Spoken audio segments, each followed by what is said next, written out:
Welcome into a heavy duty, and I mean a heavy duty, Tuesday night evening blend. I am Pop Blender. With me is Matthew Matson, and that guy came yesterday for me. So I'm glad you're showing him off. I'm going to put you full screen. Don't put him away. There we go. There we go. Ladies and gentlemen, heavy duty. Got to get tough, yo, Joe. Yo, Joe, how do you feel about this guy? Just Man, quick thoughts, man. man, he's pretty cool. Uh, Okay. I mean, I saw the Punk's review and stuff like that, and it kind of changed my mind on him a little bit. I All right. still like this Fortnite rocket launcher a little bit better, but That's pretty cool. That's pretty cool.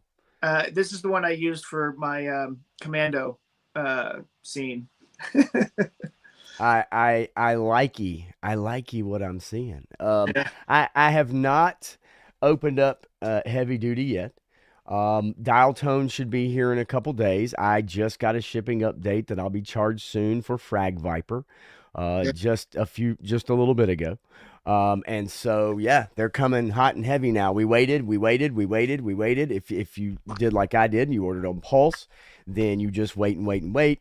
You don't try to find them. You don't go out in the wild. I know that my cousin got Dark Lawn out in the wild, which was a true find, I guess. But I wait. And when all good things will come to those who wait. Although I've been waiting a long time for a lot of things in life. We'll see. Maybe by the time I'm 70. Dial tone's a lot further out for me, I guess, but That I hate to hear that. Frag Viper was not somebody I really cared about, nor did I want, but because I'm a sucker, I did pre-order him, and it is what it is. I mean, look, I joke about it all the time, and I talk about it all the time. I collect the G.I. Joe Classified. I really don't collect any other line, but hey, they got me, man. They got my nostalgia heart. They got me on the bait and the hook, and so here I am, like a lot of us, right? But anyway, so it is another Tuesday night. Let's see. Oh, hang on. Let me change the background. I don't want copyright infringement. I do not want a trademark. I don't want a copyright strike. I do not want, here we go. We're passing through the portal right now. We're going to V'ger. We're going to V'ger right now. V'ger is approaching. How about, what do you want, man? Do you want some stars? Do you want max headroom, which is always fun to me? Do you want some yellow smoke? What do you think? What do you want? You want Cobra Round Table? Old school? What do you whatever, think? man. I It doesn't know. bother me. I know you don't care, but Just depends on how many epileptics we have in the audience. well, that's true. The yellow smoke, I think, is kind of wild because there Yeah. probably are some smokers out there, if you know what I mean. Hey, In if the Woody shows audience. up, that's going on. And You got Shane, that there's right. Shane. Yeah, you got that right. So, first and foremost, let me clear the air.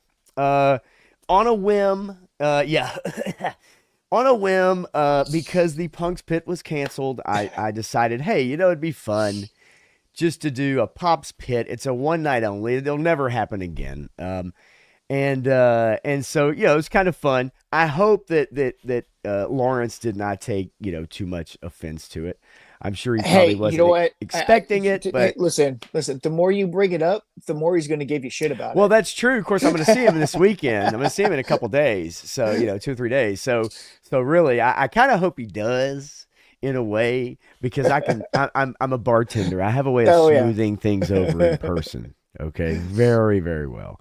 But we do have some pop culture stories. There's some interesting stuff, man. James Gunn did a really long interview with Rolling Man, Stone magazine, and he really was pretty wide open, and we're gonna get to that. It's definitely on the list. So how did you feel about James Gunn opening up and just kind of I letting just it got to all say, fly?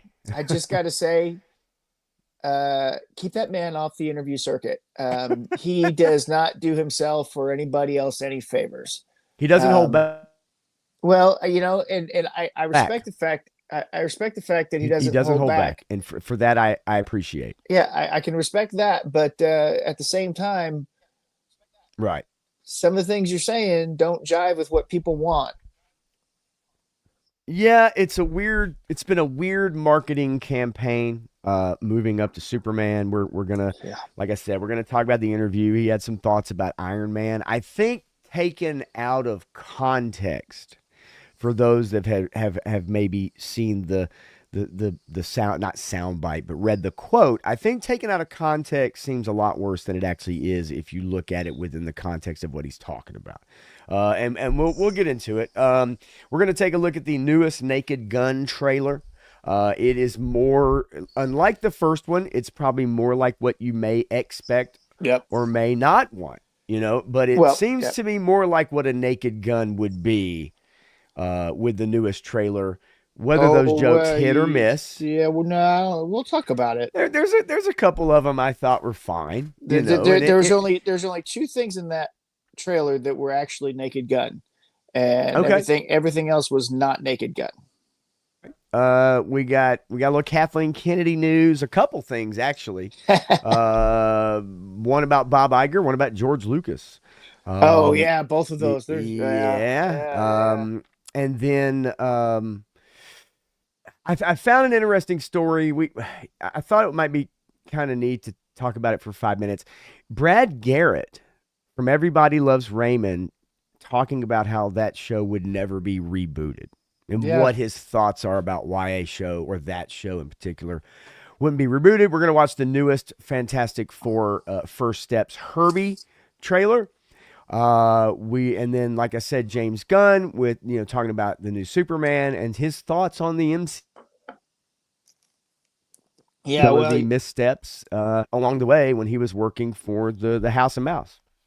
yeah. Well, we all know most of those, and he's not wrong on some of it, but he fell into the same Right. traps. So Yeah, no, it's quite interesting. And then you sent me, I just can't even. I'm gonna send this picture to myself. I'm gonna email it to myself of Rachel Zegler Oh God. pre Hollywood. Oh man, that was a shocker. I found that one out today. I didn't know about that. If we had known about that earlier, this thing would have made all the memes. and All and the and I memes. I really don't know, like honestly, like exactly what it's from. It could be from Oh a high school play no, for it's all not. I know. No, it's not. Interesting. This is I don't want to say Broadway, but it was off Right. Broadway production. Well, I let's mean, let's it was a professional production. okay. Well, we'll dig it up. I just sent the picture. We'll pull it up. But we got to say hello to the chat. So let's jump in, man. We've got 12 watching right now. That number always goes up, then fluctuates up, down, whatever. Always good. But we do have a few people in here already that at least want to say hello to, such as Shane, Same Time Toys, which Shane seems to have kind of a new schedule. So it's like you got real used to him being, kind of there, and then his schedule changed at work. And so Shane, it's always good to see you. I always love you popping in, and you always watch the replay and make a comment, and for that you are freaking awesome at 100%. 3-star draw. I'll be traveling with him here in a few days down to JoeFest, and we will whisper some pop culture things in your ear. And knowing you'll probably be asleep by the end. Clint Jorgensen, what's up, man? Hoping for mid-70s temperatures in Augusta this weekend. Well, I got to tell you, Good luck. It's gonna be in the low to mid 90s in Nashville, which means I assume it's gonna be in the mid to high 90s in Augusta, if I had to guess. But at night, it feels fantastic when it's Club Tarkin time. Joe Fan 84 is here. What's going on, Joe Fan? Let's see here. Johnny Reno. Wish I had something to cheers you with, but tonight I had to help a friend move some stuff, and so I didn't really get a chance to get myself something. So it is what it is. Dreadnought K6 is here. Got your message earlier, homie. While I was at work today, but I did get it, and I just want to let you know that. GI Jet, man, what's going on? What's up, Pop Matt and chat? Let me see. Bobby Wold is in the house. Just got charged for dial tone the other day. You and me too. Me too, Bobby. I'm looking forward to him. It's been a long wait, and I can't wait, man. That was one of my favorite figs. If I had had any faith in Love Pulse, I would have ordered him there too, but I didn't. So I Dude, gotta wait longer. GI Jet, man. Hey, Dark Line and Blowtorch are on the way. That's freaking awesome. I have a feeling. And did you Depending see that the snake armor is shipping out in the UK? okay, all So, right. so a bunch of people were posting pictures that the snake armor was shipping, and it was like, "What? Where's mine? What's going?" And then they saw UK. Okay, all right, got it. I just don't want to just like while I'm at JoeFest, all of a sudden like $275, just like bam, bam, bam, bam. Boom. It's like I had planned on having some more spending money, but this morning I got a message from my.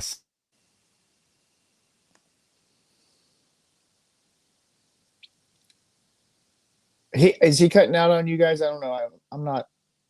He's cutting out on me. Am I cutting out or is he cutting out? Nope, he's cutting out. Nope, we're both cutting out. Oh boy,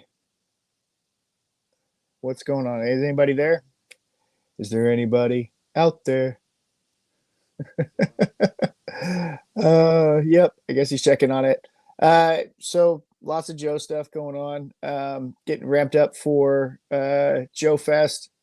That looks like it's going to be a great time. And then DFW is the following weekend. That sounds like it's going to Okay, be awesome yeah, too. come back up. Um, Holy Jesus! All yeah. right, I've got the phone at the ready. I'm pulling up Chrome because I reset the modem earlier today when I got home from work, and here we go. Okay, good Lord, man. You'd think fiber, you'd think fiber. What the hell was I even saying? I don't even know what I was saying. Oh, I got a message. Yeah, it said, hey, this account we need to get this caught up, and so dropped close to $600 this morning to get that account caught up. So that was $600 that I was hoping to have this weekend that is now gone. So it is what it is. It's called life, folks. Crusty old yeah. crow. What's going on, buddy? Love you, man. Wish you were being able to come down this weekend for sure, without a Yeah. We've doubt, got man. car stuff going on all this week, taking our cars to dealerships for recalls, and they're going to want to do other stuff, but we're taking it to our guy doing the other stuff instead because Yeah, it's cheaper. And yeah. No, it is what it is. I've got car stuff going on. It's car shopping time. Mine yeah. has Okay. been put through the ringer. The AC at this point, $150 part, $850 in labor, and with the mileage it has, Yep. it's just not worth it. So yeah, it is what I it is. We I got get it. that. My last one lasted 20 years before we replaced it. So Man, this car's been good to me. It's yep. been good to me, and I have put it through hell and back, and it's been fantastic. But Yep. folks, when you have a car that's 255,000 miles on it, things start to happen. Yeah. And then you have to weigh putting the money in Hmm. versus like getting a new car and a Yep. car payment, which I don't want. I did want to say hey to Viper Scout. I was so happy What's Viper up? Scout came on Friday night to hang out with us on the little temporary Oh pit yeah, there. That was a good time, it's and good. things sometimes they get testy. Sometimes we all have Oh opinions. It's a different type of stream, but at the end of the day, man, like it doesn't matter because we all come yeah, back together and we yeah, all say, yeah. hey, man, it's rock and roll, baby. So that was a great time. Sabir is here too, man. Good evening to you, gentleman. And gonna try to do real quick, and then we're gonna get into it. Gonna try to do Sunday night. It's gonna be probably 11 o'clock Central, 12 o'clock Eastern. Gonna try to do a wrap up. Okay, gonna try to do a Joe Fest wrap up in the lobby. Probably going to be one of those kind of hit and runs where we either set up at a little table and ask people to come by for 2 minutes, 5 minutes, or we walk around with the phone, hooked up and live and just walk around and do a little unfiltered Sunday night. So I'm going to see what I can do. I can't promise. Stream is up. If you guys are hanging out that late Sunday night, we'll see what we can do. But anyway, yeah. All right. So we are rocking and rolling, baby. Yeah, 255K is a good run, man. It's a great run, and Yeah. she still pounds the pavement, man. I gotta tell you. Yeah, I mean, I Um, didn't want to give up my car, but it slipped out of transmission in my driveway as I was pulling into it, going home one day, and it oh, slipped out of out mm, of gear, wouldn't go back in. So I got it pulled up to the garage, and then we had it towed, and they gave us repair results, and we said, you know what, it's time for a new car. That's not fun. That is not fun at all. So let's get into the numbers, man. Let's hit a little box office real quick, man. How to Train Your Dragon has been rocking and rolling, dude. One weekend in release. I would say a success. I don't recall what the budget for this movie was, but it seems to be pleasing people. It's almost a shot-for-shot remake of the cartoon, or the animated feature, rather. You heard anything good, bad, and different about it, or is it just kind of, hey, it's another, You know what? here we are. It's a universal release, and Yeah, so the kids are liking it. Some people are like, yeah, it's fine. People that pay attention and like movies say that Nick Frost and the girl who plays Astrid, was it Zoe Saldana's kid, did horrible jobs. They just didn't convey the emotion or were able to emote properly, for the scenes that they were in. Like there was no connection with those characters. okay. But for the most part, people are generally liking it. So Yeah, it seems to be. I mean, I don't know. Look, I have no predictions for how this movie is really going to do. I know there's ones I pay a lot more attention to and try to get a gauge of what the projections are. yeah, I had my initial thoughts were that it was going to do really well. Now I think it's going to do pretty well. It's not going to Okay. do as well as I thought it was going to do initially, after it came out, and realized that it's just a little off, and it's just enough off that people are going to say, I can't put my finger on it. I mean, it was good, it was fine, it was whatever. But I've heard a lot of people say this after watching it. It's like, you know what? I don't have any reason to ever watch a live action remake of an animated movie anymore if the animated movie was any good. Probably not gonna blow anybody away, Yeah. but from what I understand, by all accounts, taking kids, it's good, and the kids will be good with it. Yeah. Yeah. A lot of the people I My, watch that I trust, that I go to for a lot of my news and a lot of my what I like to be entertained by, they've I'll, all pretty much said the same thing. I'll tell you what my 9-year-old's review of it was. It was pretty good. The girl, she liked the girl who played Astrid, but she Okay. didn't like what they did to the twins. She said it was a little bit different in places, but I really didn't like what they did with the twins because they weren't twins, because one was fat and one was skinny. Oh, okay, okay, yeah. I mean, now you said 9. She's 9, yeah. So, that's a 9-year-old that's But starting to she her maybe in her recognize words, some differences or whatever. Maybe she just watched the older one recently just oh to yeah, kind of, yeah. get But into. in her words, she said, I thought the characterization of Astra was pretty much the same. I liked her. Yeah. As That a 9-year-old, that's what she said. I mean, that's kind of what I've heard, I mean, so not any controversy really with How to Train Your Dragon. I mean, Yeah, I actually love look, a lot of those animated movies I don't just love. I think yeah, they're fun. Toy Story movies are really good. Especially, yeah. I thought the fourth one was actually really good. But What? the fourth one where they're about to get burned alive, isn't that the fourth one? No, that's the Or was that the third third one? one. Okay, the Yeah. third one maybe. I thought the third Okay. one was good. Second one, third one, I liked. Fourth one, The fourth one is when they went against all the oh, that's principles that the toys have yeah, ever yeah, yeah, yeah. had. Okay, no, And no, no, no, I haven't seen that. Haven't seen okay, that one. Okay. By the way, Mission Impossible, not a snoozer. Fun. It yeah. was action packed. It's just the plot was nonsensical. Did, And you and know, and it's number 4 on this list. It's still yeah, holding strong. It's done 166 mil domestically, nationwide, yeah. domestically, but not So I saw an outside. interesting article on that one in particular that I thought about sending to you, because it was an article that the title of it was Mission Impossible stated to lose $300 million on box office, and I'm like, wait, what? Now you're actually getting into the box office numbers, and you're telling how much people spent versus how much they made, and actually crunching the numbers for them. Do you hate Tom Cruise Uh, that much? we talk about it, right? Um, Tom Cruise is probably the one movie star out there that's not saying anything political, that's Yeah, not trying to make statements, that's yeah, just saying, "Hey, I want to make movies, entertain you guys." And so, would it surprise me that your mainstream media or maybe your Hollywood rags would maybe kind of take a dig at him? No, it doesn't Yeah. surprise me if that's the case. Not at all. Now I No, haven't exactly crunched the numbers on it, but I would imagine that 300 million may be close to accurate, but they're probably looking at residuals and making it up on the back end with licensing rights and stuff like right. that. I Because mean, this is still the most successful Mission Impossible movie it's that's done ever half a been billion released. worldwide. Yeah. The international is better than the domestic, which really Right. tells you something, right? Doesn't that Yeah. tell you a lot about the American box office with a Tom Cruise movie? I did Yeah. want to say hey to Mendoza too. What's up, Mendoza? Good to see you. Yeah, But so if the movie, I don't remember what the budget was for real on the movie, but I would assume that it was at least close to 200 million. So, oh, I'd say it's more than that. so Tom's more efficient with his budget than a Disney or Warner Brothers movie is, How much do you right? think the insurance was on the stunts alone? Well, okay. I mean that's what could have put it up there. But I does it, if you click on it, does it have the production I, you value know, on it? so here's the deal with the numbers. It's the only thing that I kind of hate is that you can look through full financials, but then you kind of Yeah. get, and so it Okay. doesn't truly give you a production budget $400 million, and that's before marketing. Okay.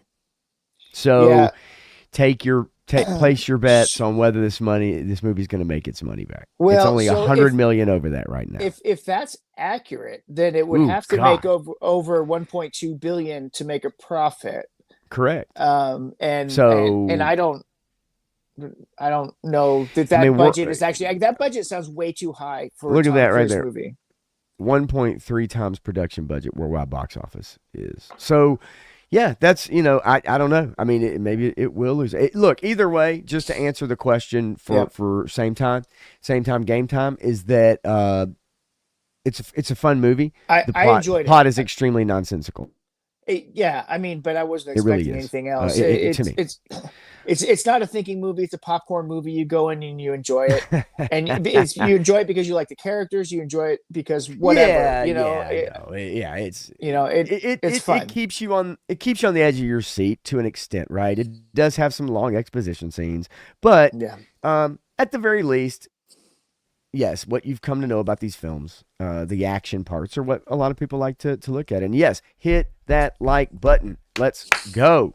Shane, love you, buddy. Thank you so much. Definitely, you guys, always hit the like button. If I did a better job at trying to grow the channel, I guess, we get a lot more likes, but I just like doing this, man. I don't know. I just enjoy it. But you guys make it worthwhile, that's for sure. Lightyear was a swing and a miss 100% because they decided to not bring back Tim Allen. And then Well, they went with they had a simple formula. They already had an animated show that they could have done Buzz Lightyear of Star Command, and that would have right. been fun and interesting. I mean, you could even adult it up a little bit or whatever, but you would have something there that could be interesting. But no. Yeah. So just kind of running down the list because look, John Wick, or the ballerina rather, from the world of John Wick. I don't know anyone who's seen this movie yet, actually Yep. in person. I have not. I'll be honest with you, and maybe some of you guys are gonna kind of sneer. The John Wick movies just Uh, aren't really my thing, yeah. to And be this honest with you. this one was very much of a streaming movie. It should not have been released in theaters. It just Yeah. doesn't fit it. Stanley, um, I don't Okay. know that those people know what they're talking about Yeah, because because that would have hit the rags by now. If there were more layoffs, there's speculation on stuff like that, but I don't think they're going mhm. to do any more layoffs until right before Christmas because that's traditionally when they do the next round of layoffs. Yes, that is. Didn't we talk about that? Yeah, Like it literally right before it's always yeah, it's like right, why do it now? They yeah. had some, and we talked about even Disney just a couple weeks ago laying off people, but it's like, So, yeah, so well, better now than Christmas. right. The big times of year are okay, we're in springtime, we're getting ready to go into summer, so we're going to lay a bunch of people off because people are going to Right. go on vacation anyway, and we need to take that hit and make people fear for their jobs so they don't take their vacation time. So we're going to lay people off and then we're going to save that money And then we're going to hire some back maybe here or there. But then in the fall time and Christmas, boom, we're going to lay a whole bunch more off because same thing, because you got vacation time coming up and you got to recoup that vacation time loss. Yeah, It's a corporate strategy. oh, 100%.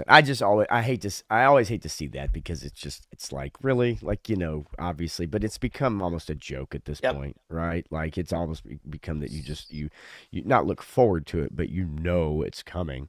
Um, so really, other than that, I mean, Karate Kid Legends, is hanging in there. Final Destination Bloodlines, uh, I don't know what the production budget on this movie, just to take a quick look at it and see if it has yeah, didn't really see $50 million.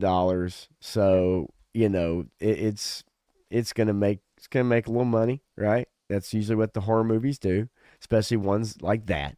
And then really from there, Sinners is hanging in strong at 10. Thunderbolts is falling out of the top 10 and continues to drop. At this point now, negative $1,045, or no, 1,045. It's dropped 1,045 theaters. Okay. Okay. It's only making, I got to make a 1,100 bucks. correction. I got to make a Okay. correction. Fire away.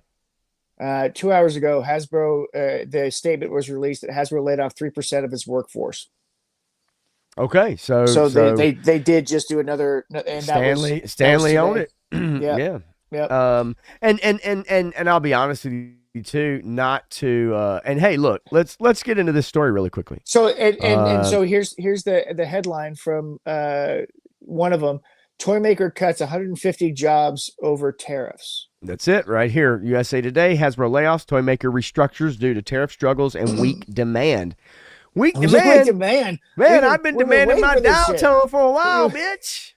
What the hell's going on? Demand? I demand to have my figures. 3% of its global workforce. Now, here's the deal. That's 150 people. So I'm not saying it doesn't suck. No, yeah. However, let's put things in context. Okay. Um, 150 employees out of 5,000 is yes, that is 3%, but it's 3%, right? We're not talking about 1,800. We're not talking about 3,000. We're not talking about 3,800. Yeah. 150 people. That is routinely in a layoff, structure daily amongst many companies. Yeah. Now, I thought Hasbro had more people than that, and I thought they would also be able to do their live streams, but evidently they lost their camera person who owned the microphones and the camera. Right? Yeah, right. So look, do you think let me I don't know if we can correlate this. We talked about the police officer not getting released. And we didn't talk about it on this show because we don't really jump into those topics. Right. But everybody knows this. Everybody that's in this stream right now, I know 100% knows about that. Right. Do you think that and not putting that up for pre-order has anything to do with this or what was coming up with this or No. anything of that nature? Or do you strictly think it had everything to do with what happened in Los Angeles and wherever?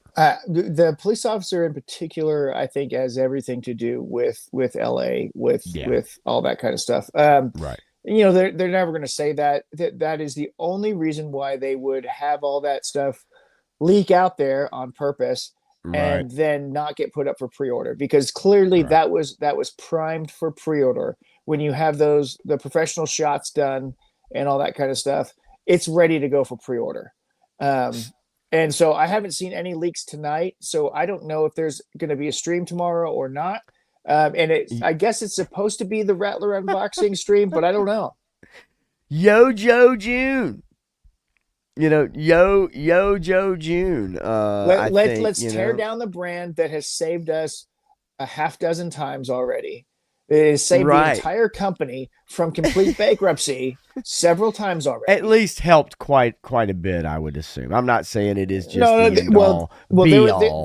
are two specific it's done times. very well. There are two specific times where G.I. Joe in itself saved the company from bankruptcy. Right. So there's more than that, then it has been extremely effective into keeping things So going. So it's a prime brand.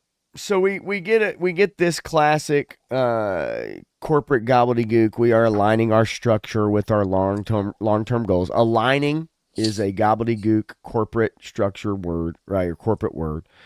Structure obviously long term goals. Um, Hasbro horses sources about half of its toys and games sold in the U.S. from China. So did you guys know that about half, not all of them, not 75%, not 90%, half of its toys and games sold in this country come from China? That's probably less than I guarantee you what everybody in this chat was thinking. I Yeah. guarantee you that is way less than what Yep. everyone in this chat was thinking where their toys and games came from. I Right. would almost guarantee, I would put a paycheck on that. Now, I don't, swirl or global trade war. Okay, right, whatever. Anyway, so here's the deal. Um, Bottom line is, Stanley, right on the money, baby. People talking about it. You bring it up, we'll look it up. I love fact checking. I love digging Yep. in, and if there's something that comes up that we find out about, I'd love to put it up and talk about it. Now, hang on, real quick before we get to that. I want to get to that. Uh, I don't think the sentiments towards law enforcement is a major majority thing. I think it's a very No. minority thing. I think it's a very small segment. You being racist Personally, there? You being racist? evidently I am. I think most people look at police in Look, a positive light. Now, look. I mean, I'm not saying there aren't those that don't. I'm just saying that if you go across the board, you may look at them in a negative light, but if something happens to you, who's the first people you call? yeah. I mean, it comes down to that. But I mean, you got to understand that there's stuff that happens every day, 100%. and 100%. everybody's got their own experiences with it, and Yes. it's not to be underplayed that uh, many officers get stuck into stereotypes, into stereotypic repetition because they see the same thing every day. So they get I, stuck in I stuff like that. I can So, only imagine, truly, and depending on where you work at, yep, where you are, you probably do see the same thing. Or in certain places, like places I know around, not around here where I'm at, but like yep. Well, towns where they don't see anything. They and, never have anything happen, and, right? Like, right. And based off of Hasbro's past policies, I was shocked when those images got released that they were actually doing a police officer, because I was like, "There's yeah, no way that they're." You asked me 2 years ago, I would say there's no way. And then when they started this new legacy line or whatever, I said from the beginning, "There's no way that they're going to do a police officer." And then when that got released that they are doing one, I was shocked. And then all this stuff's going on right now, and so they pulled back on it or whatever. I think that it was ready to go for pre-order, and the right. reason it was pulled is because of what is exactly happening right now. Well, But this is interesting too because Sabir's saying, "Hey, look, I called a mom and pop shop. Say, hey, is this thing kind of a full go?" And he's saying, "Hey, look, they said no. We got communication that it was supposed to go live for pre-orders, and it was conveyed to retailers to put a hold on the legacy figures until further notice." And I know that this was brought up, last night during Punk's toy ramblings, and we all have our feelings about it. I think that it's one of those things. To me personally, how I feel is that once you start to do things like that, then you always have to do things like that. That means you always have to pull a product. That means you always have to not release something. It means you always have to, even if it's 7 people that are upset with you, you must pull it or not do it because someone's going to be upset, well, correct? I want to know the actual numbers on how many people contacted them and who contacted them about Zartan's file card to get That will that mean pulled. I mean, you'll No, never, right? we'll But never I'm know with. that. I understand I But understand I what mean, you're this saying, is where though. people had to actually write letters in to the corporation or try to find a phone number. How do you find a phone number for that corporation at the time? Is it in the yellow pages? I don't know. But Oh God, you, but you got to find right, somebody to call, right? So right. you can call the store rep, and the store rep is going to connect to their rep to connect you, whatever. However you do that at that time, it takes a lot of effort to contact Hasbro in those days to make those complaints. So that's what I'm So curious about, how many people did it. I'd like to see him. What's up, Todd C? Good to see you, man. Dreadnought says rumor has an exec or two have been fired. Now look, I'm not gonna say that's not true. I'm not gonna say there's not anything to that because we just looked and found out that there was something that people have been talking about that actually did happen. So I'm not gonna Yeah. say deny it by any means. I'd have to look into it just to see, in a rumor mill. But yeah, I mean, who knows? I mean, now why that would be the case, I don't know. That could be a salary thing, right? That could be. There's many Yeah. reasons why that could be. If a company's underperforming, Well, there's it's many reasons ageism, it's why. salaryism, That's it's true, right? I mean, very, very true. Or repealing of DEI policies in a lot of companies that were mandated from the president. I mean, those are things that have been going on, right? I mean, good, bad, indifferent, whatever you feel about it. There's multiple reasons why those things could happen. I don't think that would have anything to do with the police officer figure because no. Hasbro does way more than GI Joe. But Yeah. underperforming, yeah, and the reason they're underperforming is because let's not kid ourselves, y'all. We say it all the time. Yes, kids buy cars. They love cars. They get their parents to buy cars and trains and robots. They are not buying GI Joe figures. Okay, they're not buying Star Wars figures. Yeah. Zoomers could give a fuck about Star Wars. It is the collectors and the 40 to 50 to older adults that are really purchasing the bulk of these toys that they're putting out on Pulse every day. And so Right. it's just the truth. It's just the truth. And and, Yep. and I don't know how anybody could deny that. Sabir says that's why I'm calling it Hasbro's June showcase. We knew all about the pre-orders. We got to date for months. The only shocker was them announcing the HasLab of 2024 is releasing during June. And it's funny because they said that was, hey, it's going to be frosty. You guys stay frosty, and we're gonna and then here we go 2 weeks in a row without a live showcase or a live stream at all. And so Yeah. yeah, it's interesting. And I'm with you, Sabir. Not by any means. I'm not picking on what you were saying at all. I just I like to bring in all the different points of view, and I think it's quite interesting, right? For sure. And for a company like Hasbro, though, you definitely are talking about friggin' plastic, right? Talking about that's a big decision. There's probably a lot of people that were ready to plunk their money down, for a figure that would bring them quite a bit of revenue. I would assume. And yeah, look, here we go. Look, Clint says, hey, just saw Hasbro, the G.I. Joe content creator and social media expert was one of them let go. That means that's their camera, that's their social media, that's the people in charge of the Yojo June. I mean, that directly, I know a content creator who works for a major outdoor brand that deals with fishing and hunting and stuff like that. I watched a long form YouTube video today and 6 shorts that he created last weekend. That's a month's worth of work he had to do in 1 week. And, scrubbing through 10 hours of footage, right? 15 hours of footage. But anyway, my point is like, those are the people that make this shit go that you and I Yep. see. These are the people that make these live streams go. These are the cameramen. These are the people that put up the Instagram posts. These are the people that, so that's very interesting. Yeah. A lot of times you can find that stuff out on like LinkedIn or you can find it Yep. out on online resume. It's like when they let Corey go, and everybody's like, Sure. "What?" I mean, he was one of their good designers, you know, sculptors, whatever. I mean, he was really talented, and then they bring him Right. back, 6 months later as contract work or whatever. But Yeah. that's also the way that they corporations cut having to pay benefits, right? Right. Graf is here. What's up, Graf? Good to see you, man. Tony's Figs is in the house as well. Graf says, I want one of blue dudes to go with the green dudes, right? You know what I mean?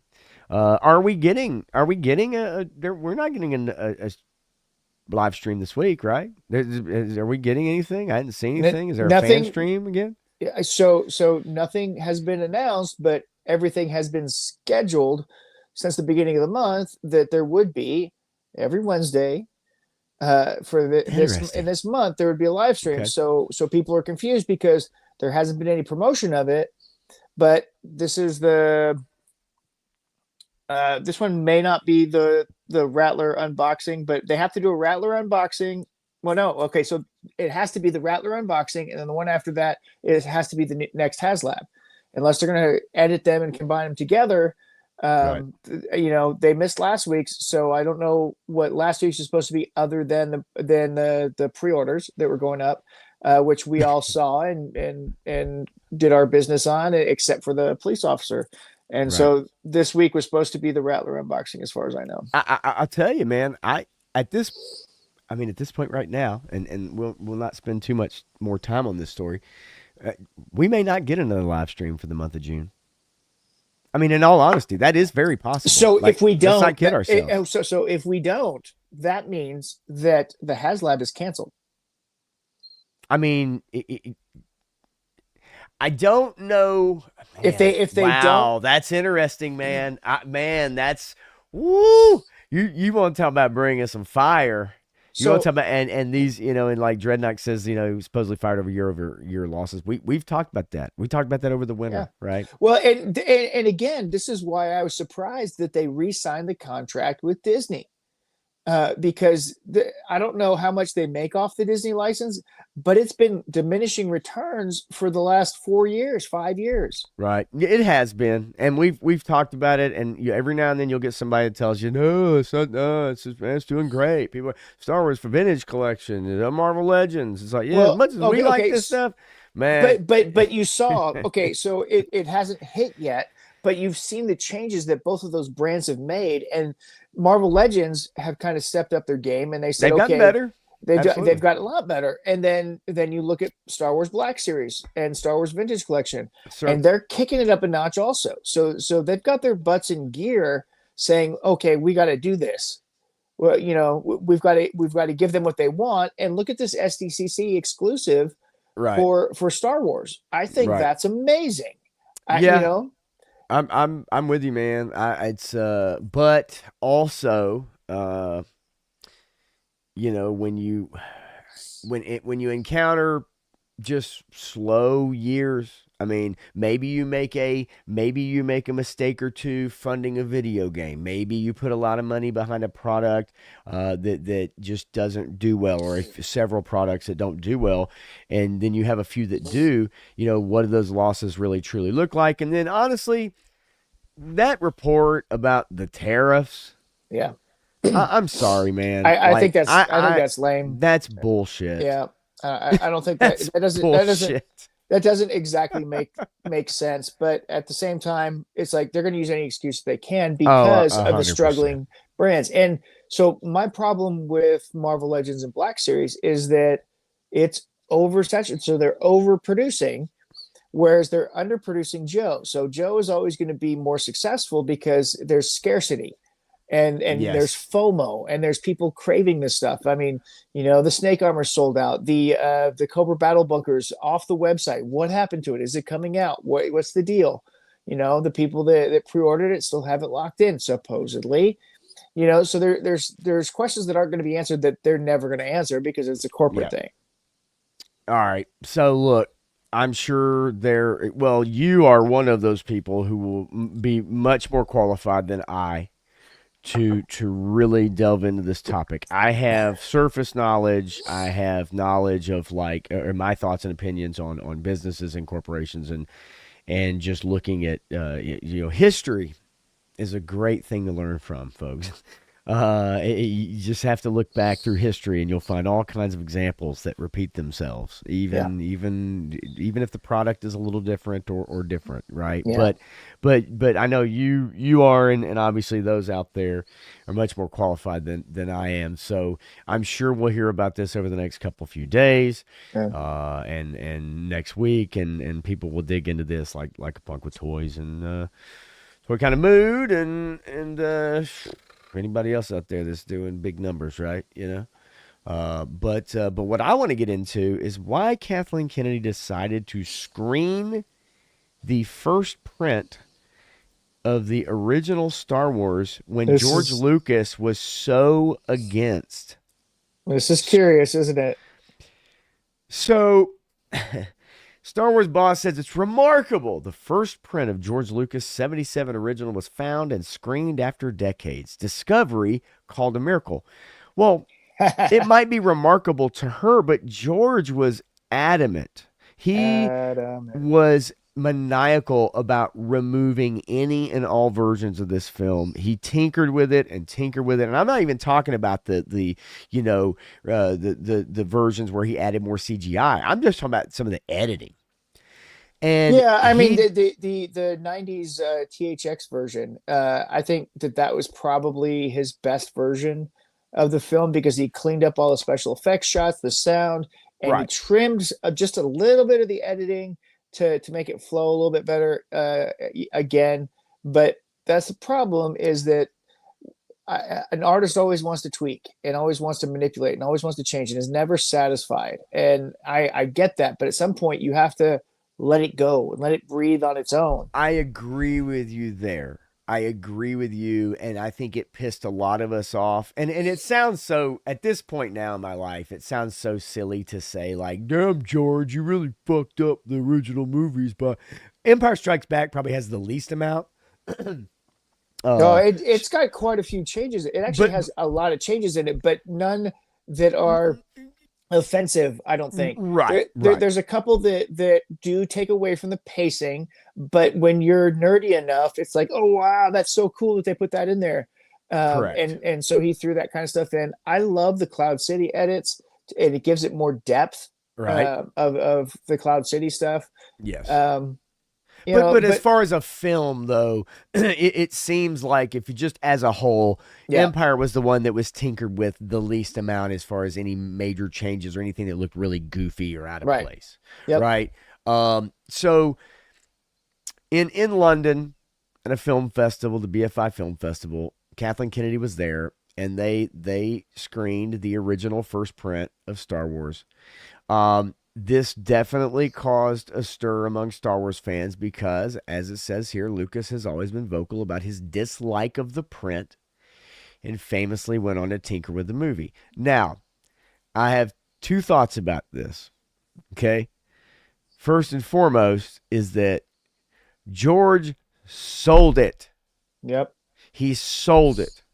And the problem with selling your creation is once you do that, it's you gone. have no say Nothing. whatsoever.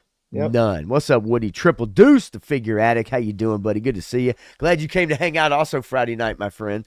Uh definitely Woody was rocking and rolling, baby. I was rocking and rolling, but I was rocking and rolling on a buzz. So, yeah, baby. But yeah, man, good to see you, man, always.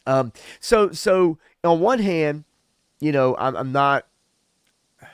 I understand Disney can do whatever they want with this. That's just what happens when you sell your creation.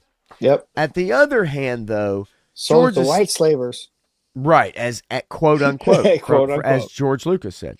Yeah. However, at the same time, I just feel like is there not a some level of respect for the man while he's still alive that you can because as soon as he's Hey, gone don't you they're gonna remember? remake the fucking original Don't you remember trilogy. those quotes from Kathleen Kennedy? She talked about Lucas like he was dead. While he was sitting at the table, Yeah. while he was sitting at the table, you No, know. yeah. I mean, there were other interviews that she did that I basically know, she but I talked about remember the like George one was where he dead. was sitting at the table. She was talking to him in like past tense, Hmm. you know. But it says here, it says A New Hope is not included in the opening crawl. The famous scene in Mos Eisley where Han shoots first. Yeah, I thought that was extremely stupid. Where Greedo. I mean, Han shoots first because he's getting the one up. He doesn't wait for Greedo to make the move. Han's an asshole. Yeah, He's no, about it was not even about being an asshole. It's about no, being yeah, it's about being a Ronin. It's about being on top of your game. You've got fast reflexes. You can read the situation. You're good at reading the situation. There's so many factors that go into this, and it's there's no first attack in karate. There's only defense. It's like, no, you misunderstand that. The first attack is as soon as they decide to attack, you kill them. That's what the answer Yeah. is. So what's funny to me though, and I always like right here, it says Lucas always defended his right to tinker with the cut. He says, notably telling the AP about the first print, I'm sorry you saw half a completed film and fell in love with it, but I want it to be the way I want it to be. Now, I have to say, his wife saved that Yep. film along with John Williams in Yeah. editing. So if I were Yep. him, I get it. And no, I don't get it because I'm not creative in that way. I do not make multi-billion Well, dollar movies. I do not. But at the same time, I would almost kind of be like grateful in a way because his writing per the prequels yep. and his complete uh dictatorship of the So film, so to speak, did not turn out the have way you that ever the first read movies did. the original script for Star Wars? I have read pages, and it is some of the most ridiculous Yeah. dialogue that Yeah. you'll ever see on a page for an actor to speak. Yeah, I mean, when you go back to Star Killer and all of that stuff, when you go back to that script, and you see that they decided to take that script and they made a comic book from it, and they fully fledged comic book based off the original script. It's not good. It's really not good. No, no, it's not. And yes, that's a first draft, so it needed editing. Okay, great. But who edited it? It wasn't George solely. It was George and Marcia, Kasdan, and one other person. But anyway, the four of them basically went through and remade this movie into what we saw on the screen, and what we saw on the screen was amazing. I mean, look, the original print, I can imagine the condition it was in. So that's kind of what Kathleen Kennedy was like. Hey, look, the fact that this first print was even in the condition that we could put it on a reel and screen it, which I'm assuming was the condition it was in on a reel to reel. Yeah. You Well, know, so the original cut of Star Wars is in the Library of Congress. So they could always get it from the Library of Congress. yeah, I don't know, man.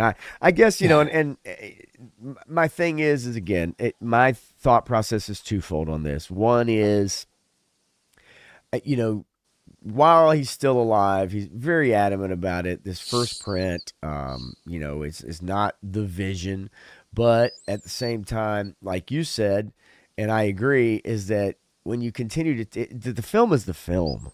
Yep. I mean, it is what it is. It's what you made, and you were happy enough to put it out. It did so well that it changed cinema forever.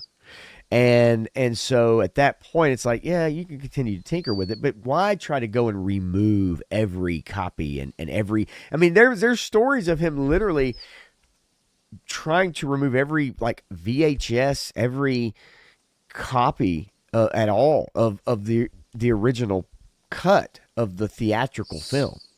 Like Yeah. you could look it up. Like he was maniacal about trying to get rid of all the edits that were not of his liking.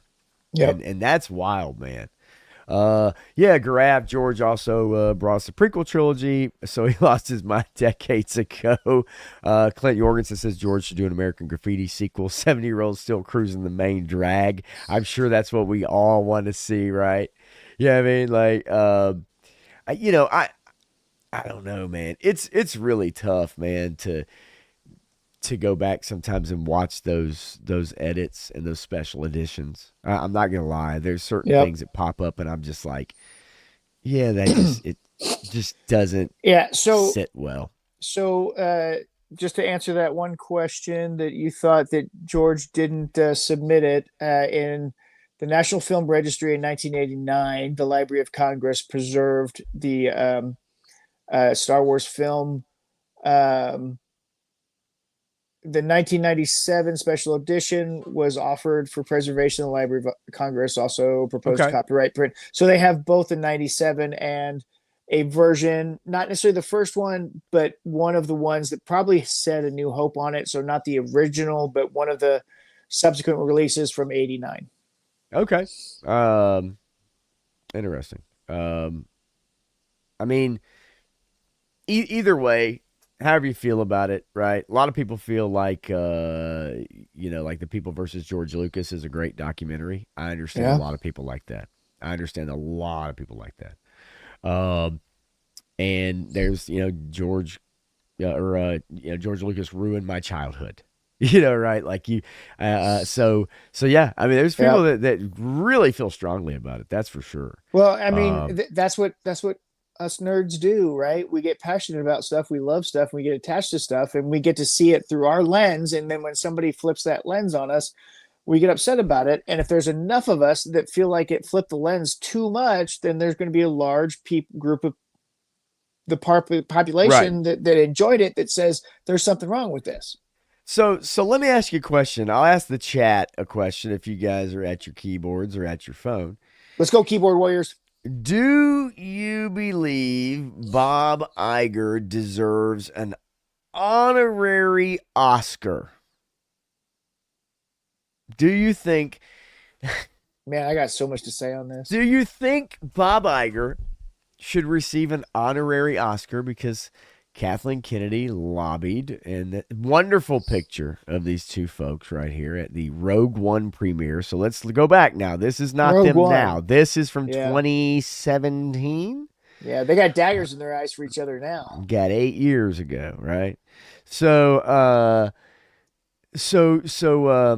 Kathleen Kennedy has lobbied the members of the Academy of Motion Picture Arts and Sciences to get an honorary Oscar for Bob Iger. She's reaching out. She's trying to play these guys. She's trying to play the field, get these guys, lobby for these guys to give. And I'm guessing just on part of the Marvel, the Pixar, the Lucasfilm. But what do you think about whether or not Bob Iger deserves an honorary Oscar for his part in the Star Wars, Marvel, Pixar, or is Bob Iger more of a collector and purchaser of IP Yeah. rather than someone who's a filmmaker? You Yeah. tell me. Let's go through this timeline here. Okay. Bob Iger, weatherman, comes into this corporation and takes over this corporation or becomes the head of this corporation because he was a weatherman and smoothed the right people over and finally made it to the top. And what does he do? Well, he sees this burgeoning property that's doing really well on one end and not well on the other, or not as well on the other, and says, well, let's purchase that. And then he Yeah. sees another one that's been dormant for a long time, and he says, well, let's purchase that. Okay. And then, so he buys Star Wars and then he buys Marvel.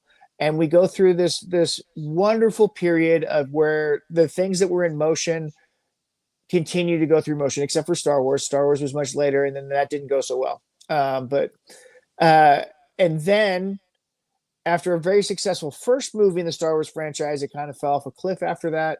It didn't. The next ones didn't do as well. The second one did fairly well, but then it went downhill from there. And then it comes around to a time frame of 2020, and he says, "I'm running away from this big monster called the pandemic that I see coming, so I don't get blamed for anything." And he runs and hides while still pulling the strings and still controlling everything, including the puppet that he put in charge, until the day that he saw that he could strangle the puppet. And then he, at an Elton John concert in the middle of the night, he gets together with the board and they commit a coup because financial reports are going to come across the other Bob's desk that were going to fry him, or he was going to say, we have to investigate this fraud that took place. And so they fired him. And then he came back into place so that he could not investigate the fraud that Disney committed. And so he comes back in, and then he buys Fox, and so he's known for purchasing and running away from all responsibility. He has done nothing to promote success, and in fact, since he's purchased these properties, every one of them has decayed. Every one of them is decayed into something that he can't even sell now because it is worthless. It's really interesting to me because not only the drop off, right? And one could say, well, it was Bob Chapek who threw his hat in the ring of social causes, or it Yeah, was, right. but we It know was that Bob Chapek following Bob Iger's instructions and lead in what Bob Iger had set up in place with the CFO, who committed massive amounts of fraud, which they buried. And the only other people that know about it are Kathleen Kennedy, because that CFO was appointed to be Bob's successor until she Well, was let go. do you And guys she was let also go because she knew where the bodies were buried too. remember Sam Bankman-Fried, right? Hmm. Okay, so Bob Iger's one of the names that was revealed on a live newscast by one of the Shark Tank. Yep. Is it O'Leary? I believe is his Yep. name. Oh, Larry's the guy that nothing They man. cut his Yep. feed. They Yep. cut his microphone Yep. when he said he started naming names of people who invested in that crypto, Yep. and Iger and Disney being Yep. one of those. And they cut his microphone on Yep. CNN, I believe. So, but Mr. Wonderful. yes. So the whole thing about this is that, you know, you can be the chief of a company. You can be the top person. You're not a filmmaker. Yep. You're a financial person. You're a former lawyer. You're whatever it is, right? A Like, weatherman. He was a weatherman. let me ask you a question. Does Roger Goodell deserve an NFL MVP award? Listen. Right? Did David Yeah. Stern deserve a, NBA, Right. MVP award? You know what I mean? Yeah, Like it's like no, absolutely not. Let's Of put course it in not. another perspective, real quick. A weatherman is somebody who can be wrong 90% of the time and still keep their job. Okay, so this is what he's assuming. I can be wrong 90% of the time, and I'm still going to keep my job because I'm the corporate guy at the top right now. Unfortunately, that's not exactly true in the corporate I world, mean, but he's still living off the weatherman principle. what? Yeah, no, you're right. But what, like Kathleen Kennedy, I think this is kind of, look, she's on her way out. She is turning the She's reins been on her over. way out for 6 years. But it's out there now. Like we've been, it's been talked about for years. It's out there now. Carrie Beck, Dave Filoni are basically going to be taking over. She's on her way out, and I could see her trying to reach out and try to figure out how to curry favor, and do this for her boss and eventually former boss to get him an honorary Oscar. I She's think it's trying to cement a fucking legacy.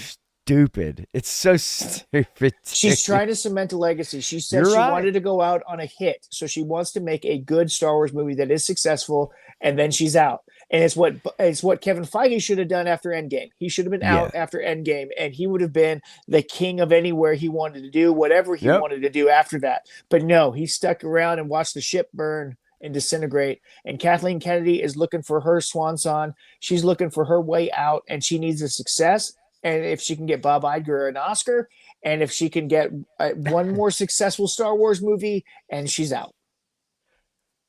Gareth, you know what?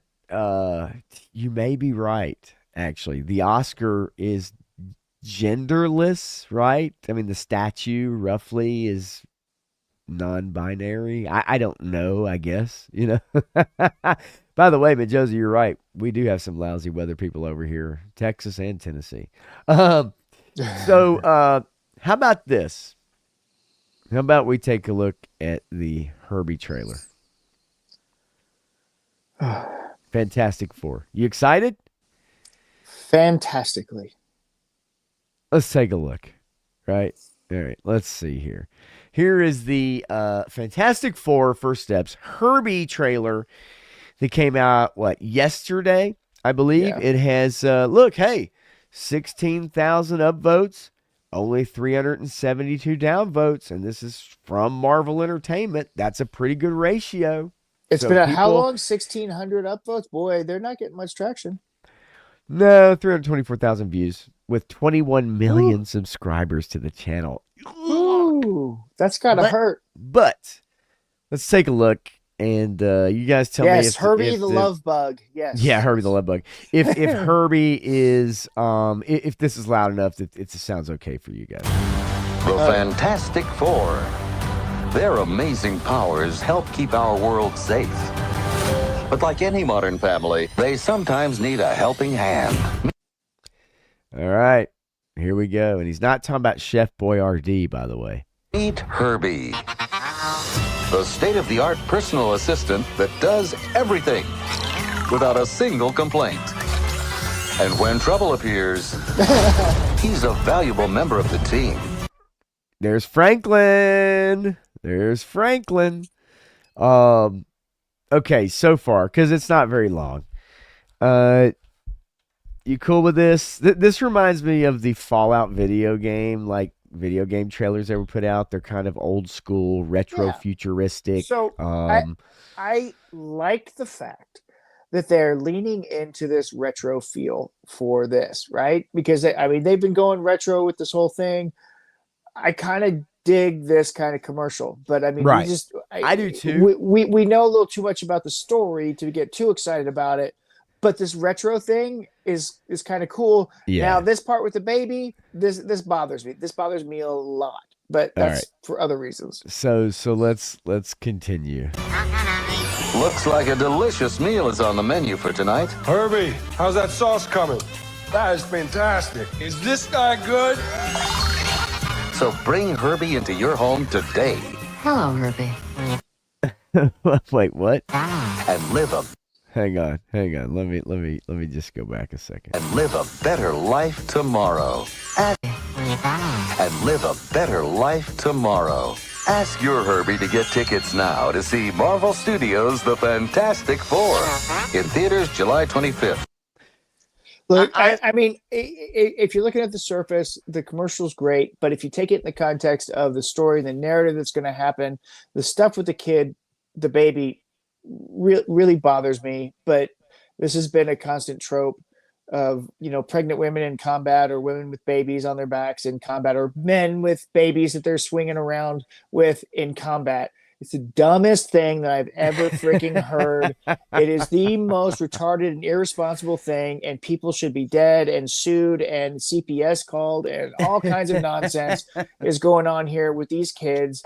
And it drives me nuts that they put the mother and the baby in so much peril in all these things, because they should all be dead.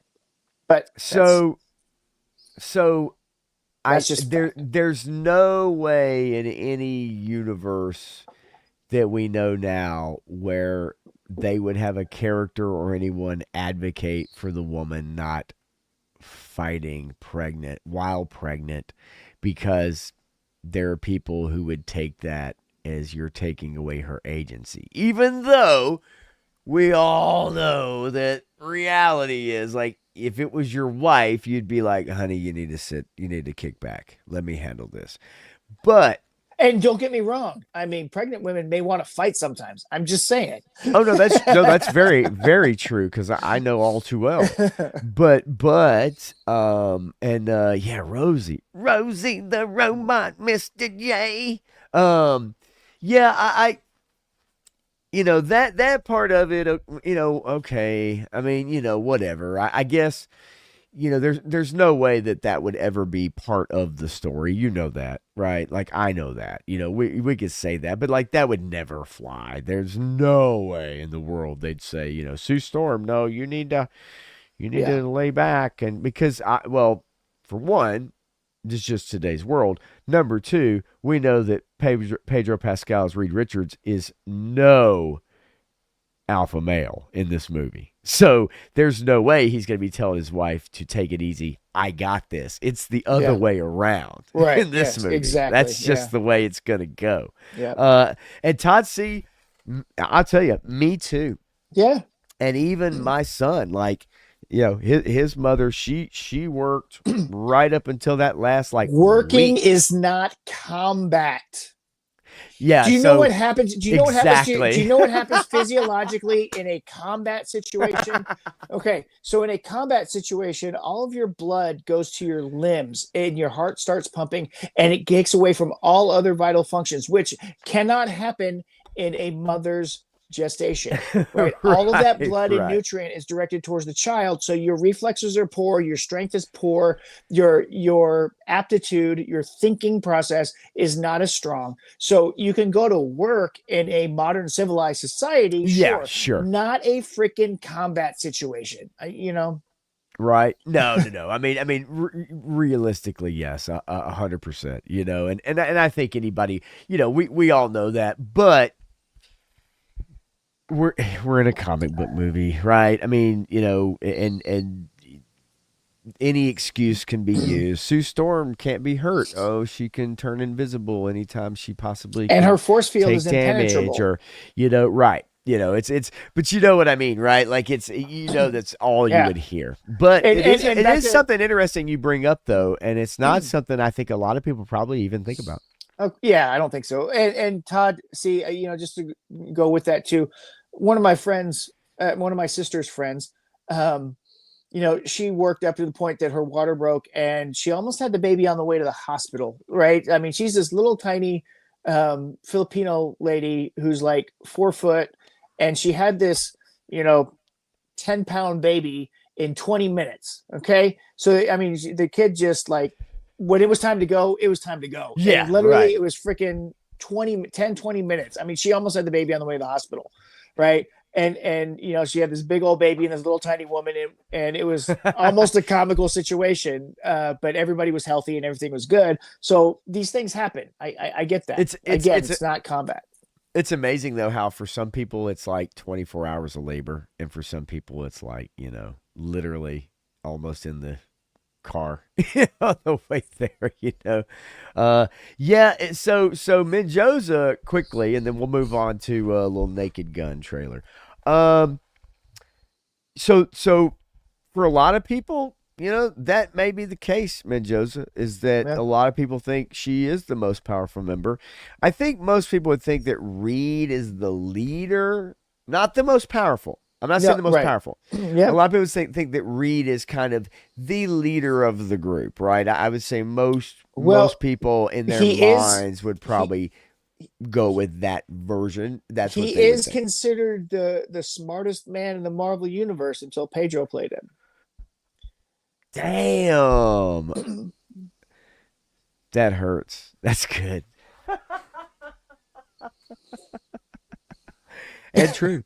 Yeah, I can't argue with that. So yeah, Sue may very well be the most powerful, very possible, probably so.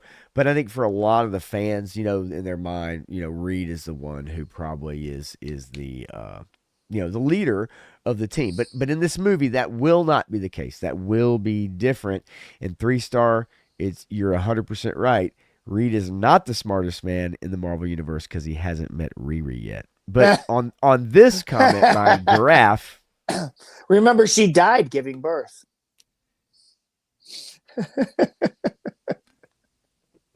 Oh, Riri. Oh, Riri. Somebody brought up something really funny today, and I thought about it the whole time too, and it just made funny to me. It's like, did they realize what the connotation of re is in modern times? No. No. You know that. But that is one of those things that, like, if anybody takes 2 seconds to think about it, you're like, ring. Okay. Anyway, so let's take a look. Tatsi, is Franklin the most powerful, or is what's his name? The Time Lord guy, Kane or whatever. So here's the deal though, right? Because Kang is an offshoot here. He's right. He's a descendant. He's a descendant of Reed Richards, Yep. possibly, but I would dare say, because he is no longer part of the equation, that Franklin should be, because of the lead in the after credit scene leading into the RDJ Doomsday, that Franklin is one of the most powerful and important people moving forward for the Marvel Cinematic honestly, Universe. in terms of the most powerful Marvel people of all time, it's Doctor Doom. So Doctor Doom's the most powerful. Franklin, Reed Richards is the smartest. Yep. And I mean, you can go down the list. Some of these things are not really disputable, but I guess one thing I will say, and then we'll move on to Naked Gun. One thing I will say is this.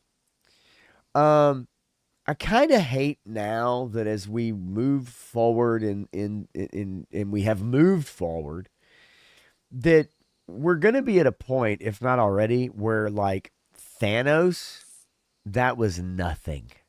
Well, I mean, that was as the in, point, right? well, what I mean is, well, that was such a big deal. And he was such a game changer. And it's like, snap my fingers, 50% of the population. I have no feelings about this. It just is what it is. And yet, all powerful, the ability to take down Thor, Loki, like just the whole, right. Send Hulk flying through a freaking rainbow down to the Doctor Strange mom's house. Yep. Whatever. So or you send him on the Bifrost, or obviously Thor sent him on the Bifrost. But my point is, that was such a big deal. And I think moving forward, it's kind of like they're going to do everything they can to really, it will diminish what Thanos really meant in those movies leading up to that culmination. Well, that is the point, though, right? I mean, you look at what they did with the Loki TV show. It was to destroy the fact that Thanos was really a threat ever to anyone. Right. Yeah. He was all controlled. He was all controlled. I mean, he was never a threat because they got a drawer full of Infinity Stones and it means nothing. Right. So they've already that scene. That show was such an abomination to everything that is the Marvel universe. And what's sad is, if they had done it right after Endgame, they would have just gone down to base level hero stories and built up to the next threat. Because honestly, what do you do after that? Well, you build up Iron Fist and Luke Cage and Heroes for Hire, and you build up Daredevil, and then you build up, some West Coast Avengers, and you get Moon Knight in there, and you start building this stuff up, and then something else happens, and then you get to Doctor Doom, maybe, or Galactus. I think you would go Fantastic Four and Galactus, and then you would go Doctor Doom, because ultimately, Doctor Doom is the greatest threat to the Marvel universe that has ever been. And jumping into it now with Doomsday, there's nowhere else to go after that. There just isn't. I do hate it, and now you have to continue to up the ante, right? But that was such a galaxy wide, or whatever you want to call it, universe wide like thing with Thanos, right? That it's like, how do you top that? Right. The Eternals ultimately meant nothing. I mean, it failed so miserably. It was unfortunate because there was a halfway decent science fiction story going on there. But then they didn't do anything with it. Right. They didn't play off the Celestials. Hey, we got some Bollywood dancing out of it. Sure. Hey, you know what the best thing about it was? We got a whole bunch of action figures with really cool head sculpts that went on to Ross to be like $2 a piece. So if you wanted those head sculpts, you could go get those head sculpts from all those Eternals figures, and you could do all kinds of cool stuff. You could have all kinds of special operators for your Valverse or your GI Joes or whatever. Yes. No, you are correct. Cheap action figures, cheap head sculpt. Hell, the go to figures Ollie's. sucked. Go to Ollie's right now. You'll find a mountain of them still. The figures suck, but the head sculpts aren't bad. I'm just saying those head sculpts can be useful. Man, that movie left so much to be desired. Okay, let's take a peek. Right? As Viper Scott says, they could have introduced X-Men in the interim. I think most fans would have been on board with that. But I think, however, in that interim, Viper Scout, I think the way they would have either introduced them and brought them along, they would have absolutely made a mockery out of it. And I think it's better that maybe they need to reset, or they need to take a step back and do it right. Hey, here's my thing with the X-Men. The X-Men really need to be their own universe, because where do they mix in with these giant galactic events? They should be a part of it. Yeah, and if they're not, not a part of it, then they're not a part of this world, because they have always been a major factor in this world, but they've had their own personal internal struggles to deal with. And those internal struggles are fascinating, and they're well worth telling, but they don't belong in the broader Marvel universe. Well, I think that's also what's difficult sometimes when you tune in to watch like one of the shows on Disney Plus, right? Or you see a movie like Thunderbolts, or because in the back of your mind, you're going, where the hell is everybody? Yeah. Now look, I I'm not stupid. They can't just bring everybody into every film. They can't bring Except for Spider-Man Doomsday, into, apparently, because that's got everybody. well, in it. it's yeah. So bang bang boom, 100%. But as far as like not a major release, like that's going to be that has to be it for them. If it does, I mean, if they don't do well, Secret Wars or whatever, like I don't know what else they could do. It's pretty Right. much over.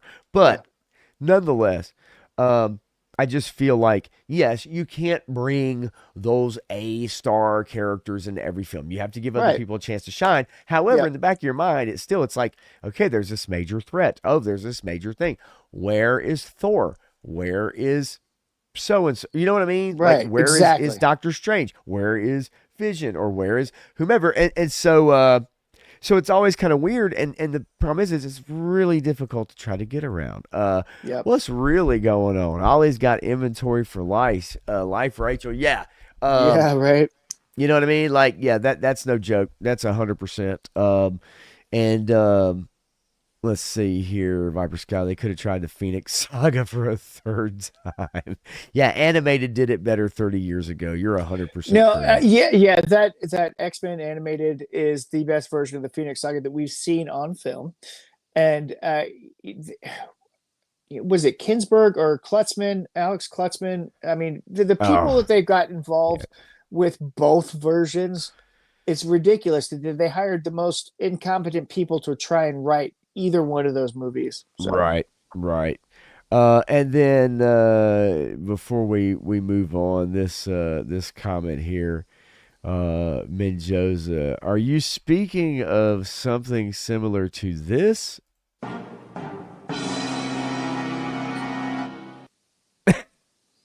I don't know. I can only guess. So let's take a look.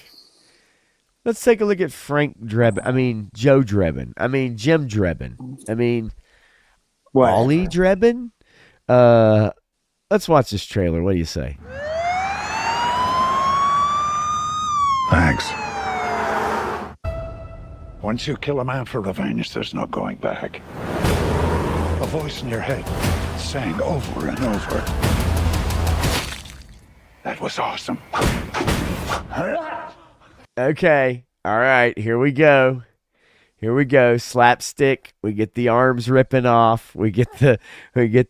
Why are you hitting yourself? I mean, this is the Steven Seagal meme, right? Because you know what happens in a Steven Seagal movie? Steven Seagal rips the guy's arms off and beats him with it.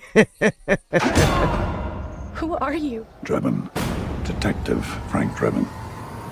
Thanks. Elite Squad has always been the elite of the elite. Hi, Daddy. It's me, Frank Jr. Love you. Hey, Dad. Boy, do I miss you. Yeah. That's a pretty good joke. Let's not kid ourselves. That's pretty good. And you, Frank, are the best of the best. Need a bathroom. I need this room immediately. There's a line, man. Police business. So what do you think about the usage of new world technology such as this type of camera angle for this film? Like with the self cam in the corner of the car, or whatever. It could be interesting. It depends on how it's used. Because the old films obviously didn't have this type of tech. It was shot very traditional. Yeah. Movie like, right? That doesn't bother me at all. Okay. It's the storytelling, it's the comedy, like the passing of the coffee cup thing. I mean, that's a very Police Squad thing, sure, right? But what would have been better or more appropriate is if he is monologuing to himself. Like his mouth isn't moving, he's monologuing in his head. Okay. And he just reaches over and takes the coffee cup and just spills it all over himself or whatever. I mean, you get your slapstick thing. He's driving along, he just reaches out, grabs this coffee cup, and he keeps going. Yeah. He shouldn't be saying thank you. It's not a drive-through, whatever. That would have been a little bit funnier. But and that's one of the two things that are actually like Naked Gun, Police Squad type of humor. Let's find out what the other one is in your eyes. Mm-hmm. Oh, I'm gonna ruin another suit. Over here, Lieutenant. I think someone murdered my brother. Please, take a chair. Thank you. I'll find them. Classic. This is what I mean, you know. Serve 20 years for man's laughter. Man's laughter. Now, it's stupid. That's stupid.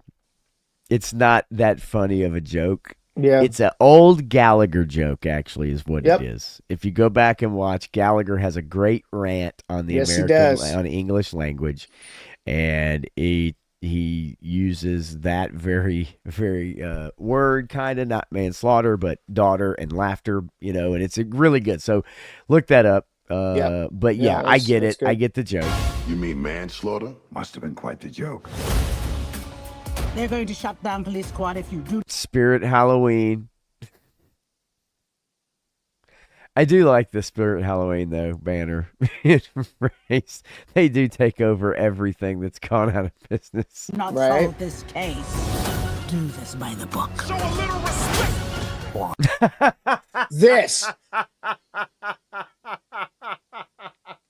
This is Police Squad. This is Naked Gun. Okay. Hang on, because I do find this quite funny. You get the over the top prosthetics. Do You this get by the book. that's it, man. I mean It's that's so it. stupid. It's so stupid. I love it. It's cartoonish, and it is exactly what happens in Oh, a Naked God. Gun movie. So Why? Yeah. Who's going to arrest me? Other cops? Yes. Is she serious? Is he serious? No. Not funny. It seems Mr. Drebin might be more of a problem than we thought. I want you to keep an eye on him.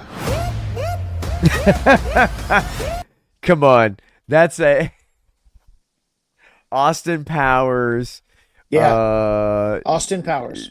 You know, 100%. It's so stupid. This oven is disgusting. Oh Lord. I mean, I know the you know, I'll get copyrighted, but they won't strike the channel. Yeah. There's nothing to strike, you know. Right. We've Yeah, it's seen fine. this. We've seen this. He takes off the mask. That joke, I don't know. Yeah, I don't know. I didn't That's- think that joke was very funny. Okay, so here's the deal. Here's the thing about the Police Squad universe, right? Okay. They take themselves so seriously. They believe what they're doing is reality. Right. So it shouldn't have looked like a little girl walking in there. It Well, should that have was looked my like, thing. It should have Yes. looked like him, just like Right. that, Right. walking in there with the lollipop, with the wig, with everything, right? I mean, it should have just been that, and everybody accepted that as the little girl coming in, and they treat her like a little girl until he like, oh no, it's not a little girl, right? Okay, that's the Police Squad universe. I think Right? Is that you got to take it so seriously. You can't be in on the joke, right? On the outside you can be, but on the inside you cannot be in on the joke. I thought that would have definitely gone over better when we watched it the first time. You know, I think we Yeah. both kind of said that. You know, We've upgraded your car with the most advanced crime-fighting tech. Drive forward 30 feet. Pretty smooth. Oh! This place is falling apart. yeah, you know, man, I don't know. Are any of you guys actually excited for this movie? Do you? I mean, are you gonna go see it? You know, anybody chat wise? I mean, you know, are you guys gonna wait? You know, in today's world, I think I've gotta everybody just waits. I think everybody Yep, waits now. I don't even think, even if it's a big hit, I think most people just say, "Screw it, I'm just gonna wait." No, I mean, I still love going to the movies. We still love going to the movies. I do too, we, man. we just have I do too. to pace it out. And this doesn't seem like one that we have to see in the theaters. You know, I mean, Sure. I love Airplane. I love Naked Gun. All three of the movies. You know, they're a specific type of writing that is really hilarious and relevant, right? So there's a lot of relevancy to it. And so the only thing that was relevant in this whole movie was the Spirit Halloween thing, right? But you know, you've got the two things that are very much in line with Police Squad. The heat sensor joke or whatever, that really is more of an Austin Powers Yeah, thing, yeah. right? And so just, I mean, remember the beaver joke from the first one? You know, when when she's up the stairs and he's looking up the stairs, but not looking up her skirt, but they're looking up her skirt, and you make this whole innuendo thing about everything that they say, and she passes nice beaver and she passes down a stuffed beaver, and you go through these comedic things because you have to play it straight in this world, and you have to throw out the innuendos without blinking. You have to throw out the innuendos and then have something come by that flips it on its head. Oh, they really did mean that. Well, I'm not saying that's not what's going on. I mean, this is a trailer after all. Yeah. I'm not saying they're not doing that, because he is playing it pretty straight. No matter what comes down the pike, he rips the gas pumps off, right? He, whatever, he's doing. Like that was great, Viper Scout. That was unbelievably creative, and especially at that time in our lives, right? If you think about what was going on when that movie was made. So it's going to come down to, does that type of comedy, if it's done well, still land? I think it does if it's done well. Yep. I think if you have a couple of 3 jokes that actually are like laugh out loud, and the rest of them are kind of like, you look at the person you're in the theater with like, so that's going to tell the tale of the movie, really.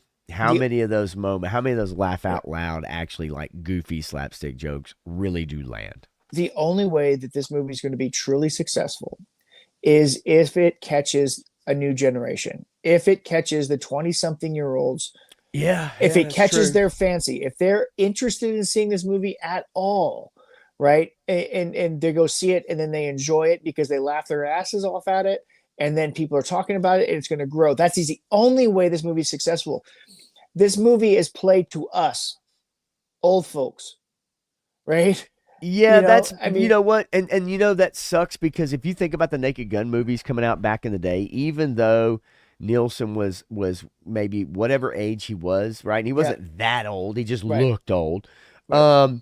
It was just the gray hair. If you were 21, you went to see it. If you were 27, you went to see it. If you were 18, you probably saw it. If you were 50, you probably saw it. If you were 45. This feels different. You're right. Yep. This doesn't feel like a movie that's going to draw in a 21-year-old. Right. And I think a lot of it has to do because for the last 10 years or more, we haven't gotten any comedy. Nobody knows what comedy is. It's been banned. It's been outlawed. Yeah. Right? So like, kids don't truly have an idea of that because they haven't been exposed to it unless their parents have put on Blazing Saddles or Spaceballs or whatever for them. Otherwise, they have no clue. They have no clue what this kind of comedy is. But back in the day, you're right. That movie appealed to all ages. Yeah. And yet this one seems to be appealing to our crowd, right? Yeah. It's quite interesting. You had good comedies all the way through the early 2000s, and then comedy kind of faded away and became this soulless corporate slapstick nonsense. And I don't know what. What happened. Well, yeah, okay. So let's not kid ourselves. We know what comedy happened. Died in 2016. Okay. Yes. With the Ghostbusters answer the call. You can't we all know what happened. You can't say certain things, you can't joke about certain things. So people get upset, no one can laugh at themselves anymore. I mean, we know. Let's not kid ourselves. There's a bunch of people our age that are saying, look, comedy's back, the Renaissance is here, Naked Gun's coming back, Spaceballs is coming back. Man, that's now a 98-year-old, almost 99-year-old Mel Brooks making a comedy and making it relevant. I mean, I don't doubt Mel Brooks is funny as shit because I've seen him. I know people that know him personally, and he is that guy all the time, right? Yeah, he's funny, and he knows what funny is, and he's going to be making this movie. But guess what? Guess who's the guy in charge if something happens to Mel, who's 98, almost 99 years old? Josh Gad. Josh Gad. Yeah, not real thrilled about that one. Yep. and so even the 22-year-olds that I talk with are like, Yeah, I don't know about this Josh Gad thing being involved They with don't it even know though. who the fuck he is. No, They don't they even know. know who he is. They do. He's No, they Olaf. don't. He's Yeah, Olaf. that's all they know. Other No, than no. that, they don't know who Josh. No, Gad. I bet you some people of them right do. now, in this chat have no idea who the hell that is. Yeah, that may be. I don't know. I mean, I'm just telling you, I know who he is, and I know a lot Yeah. of people know him as Olaf, right? Okay, we get that. But truly, like, nobody knows what he's done. He's know? a Jonah Hill wannabe. Right. Okay. I guess the thing is like, look, if see, look, right, Johnny Reno, like, who the hell is that? Hell, Johnny was even like that with Bob Iger. He's like, Yeah. she's Bob Iger, that son of a bitch. I don't even like the sound of that name. Instead of Josh Gad, how come they didn't get Bill Pullman's son, the one that was in Maverick? Yeah, They did. Yep. Bill Pullman's son is signed on to be in yeah. the movie with Bill Pullman. They Right. got Rick Moranis to come out of retirement for it. He's done a couple things, but he's coming back for this. So they've got Yes, I think there's a couple others also, but Bill Pullman, his son, Rick Moranis, Mel Brooks is going to come back and play Yogurt, but who knows who's going to play Baby Yogurt? And Josh Gad, who's going to be Yogurt. I don't know. Is Josh Gad going to be Barf's son? Is he going to be somebody else's relative? Or I don't know what his role is in this whole thing yet, other than he seems to be the guy closest to Mel at this point and trying to help him make this movie. Right. Yeah, I just, look, again, and we say it all the time, Hollywood, reboots, remakes, sequels. I mean, that was the joke in the Spaceballs thing, wasn't it? As much as the search for more money. As much as I love Spaceballs, I just don't know how. Think about the actors that were in the original, the comedic actors that were in the original. Okay, just think in your mind. Most of you know the film. In your mind, even though they got Rick Moranis back, okay, there's a little thing called age, folks. And age is a son of a bitch. And no matter how much we want to deny it, most people don't get funnier with age. Most retired actors for 30 years don't get better at their craft all of a sudden. Okay? Yeah. Like, I saw the Mint Mobile trailer with Ryan Reynolds and Rick Moranis. It's not funny. Rick Moranis was not funny. No. It was actually very kind of uncomfortable to watch him come out there. Yep. And it was just like, this isn't funny. I'm not saying you can't be. I'm not saying the other actors, but when you look at all those character actors that played all those roles, it's just, the beeps and the sweeps. You know what I mean? Like, I mean, there's so much to it. And it's like, and I don't see, where are those talented people right now? They don't exist. Where because are comedy's been banned for so long. These people don't exist. I mean, I don't know, man. And then, and look, there are moments in Spaceballs where, some of the John Candy stuff does not land for me. It does not land for me. I don't find some of it funny. There are lines in it where I'm like, yeah, it's kind of stupid. Yeah.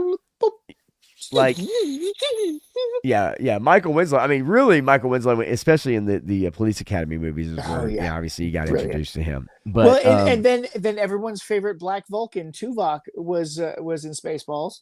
Yeah, that's true. That is true. We ain't found shit. That's one of my favorites. We ain't found shit.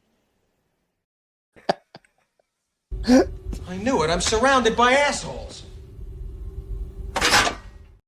Firing, asshole. I absolutely love it, but at the same time, I'm concerned that it's gonna come out, and most of these things are a letdown. Let's not kid ourselves. We all know it. As much as we don't want to admit it, most of the time, these reboots, and so they bring out an actor who's much older. Look, I ain't gonna lie to you, and you may disagree with me on this. When I went to see Deadpool Wolverine, and they brought Wesley Snipes back out, I was like, okay, that's cool. But there's also a large part of me that really don't want to watch Wesley Snipes' old ass try to act like Blade anymore because he can't do the moves. He can't do the action scenes. He can't, and it won't look real.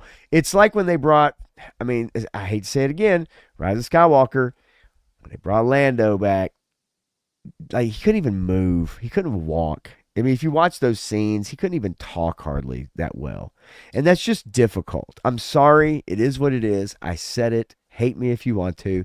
But watching Wesley Snipes, as much as I love him, as much as I love the character, when I'm watching him swing that sword or I'm watching him, it's like, yeah, that's just a step slow, brother. It's just a step slow.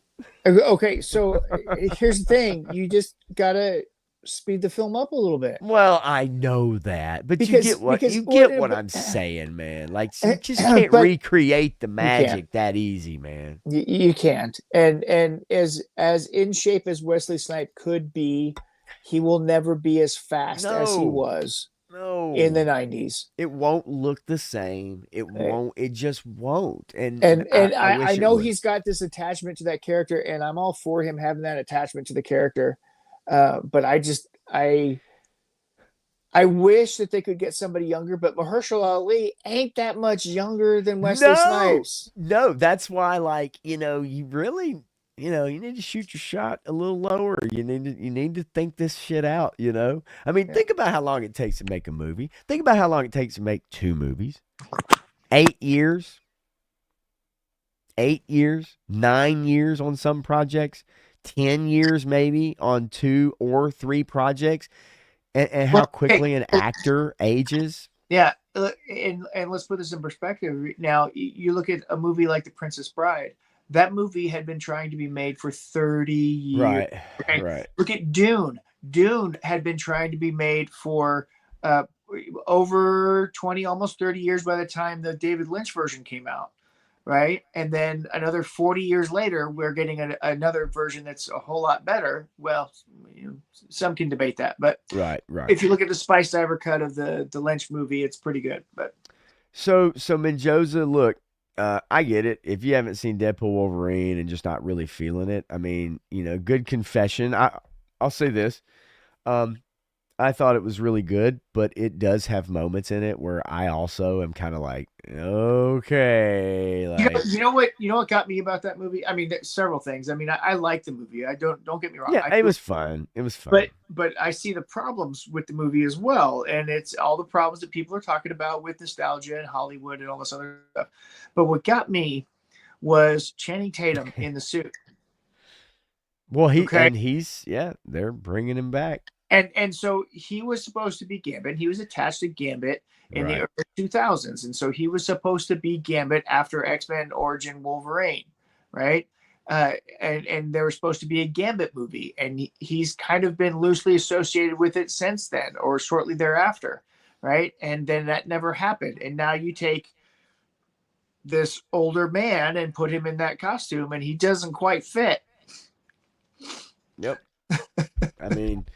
and Viper Scout, to your point, Tom Cruise and Top Gun Maverick disagrees with our age probably discussion coming back. But I will say this though, there is always the rare exception, right? Yes, but I'm going to tell you something. Tom Cruise in Maverick, and then when I watched Tom Cruise in The Final Reckoning, he looked old to me. He looked old to me in Final Reckoning. So I'm just to me. He looked old to me in Final Reckoning. When I've seen him out in public on the tour scene or whatever, he was looking old to me on that. Oh, and then when sure. I see him in Fallout, he looked a lot better than what I had seen him on the tour. Okay. So it was okay. He looks like he's probably in his 50s. I think part of it with these actors in particular, somebody like him, is you know, you may have to lose weight, gain weight, your appearance changes a little bit depending on the role and what's needed. And so like you look at pictures and you see pictures made, it's like, God, he looks awful. But then you see other ones that maybe that, you know, they look pretty good. It's, you know, what's the profile or what's the angle? What's your best side? Like, you know, how high is the photograph being taken? It's quite interesting. And so I could see that, you know, but I just noticed in Final Reckoning, I was just like, I'm getting up there a little bit. Big Trouble in Little China sequel. Nope, I want nothing to do with it. No, I don't. I don't. Yeah, The I don't. Boom Yeah. did a comic book series, and the comic book sequels were good, and you just leave it at that. And if you want to that or whatever, that may be okay. But I'm not down for them making. Todd, you're right though too. Simu Liu probably would try to shut it down, knowing. Oh him. Yeah. You know. And G.I. Jetman, you are absolutely incorrect on your statement of fact there. There's no fact in that statement. He filmed the 3 Lord of the Rings movies back to back to back. Yeah, they did do those back to back to back for sure, 100%. The Hobbit movies were way later. Okay. Yeah. The Hobbit movies were not filmed anywhere near the Lord of the Rings. Now, did he do the Hobbit movies all together though, like he did the Lord of the Rings movies? As in, even though they were later, did he do them kind of all together in the same fashion as the Lord of the Rings movies were done? He didn't do the Hobbit movies. Okay, so he was tied to the project and he was associated with it, but essentially he did not do the Hobbit movies. He kind of allowed it to happen and had his name attached to it because he's an executive producer and all this other stuff, right?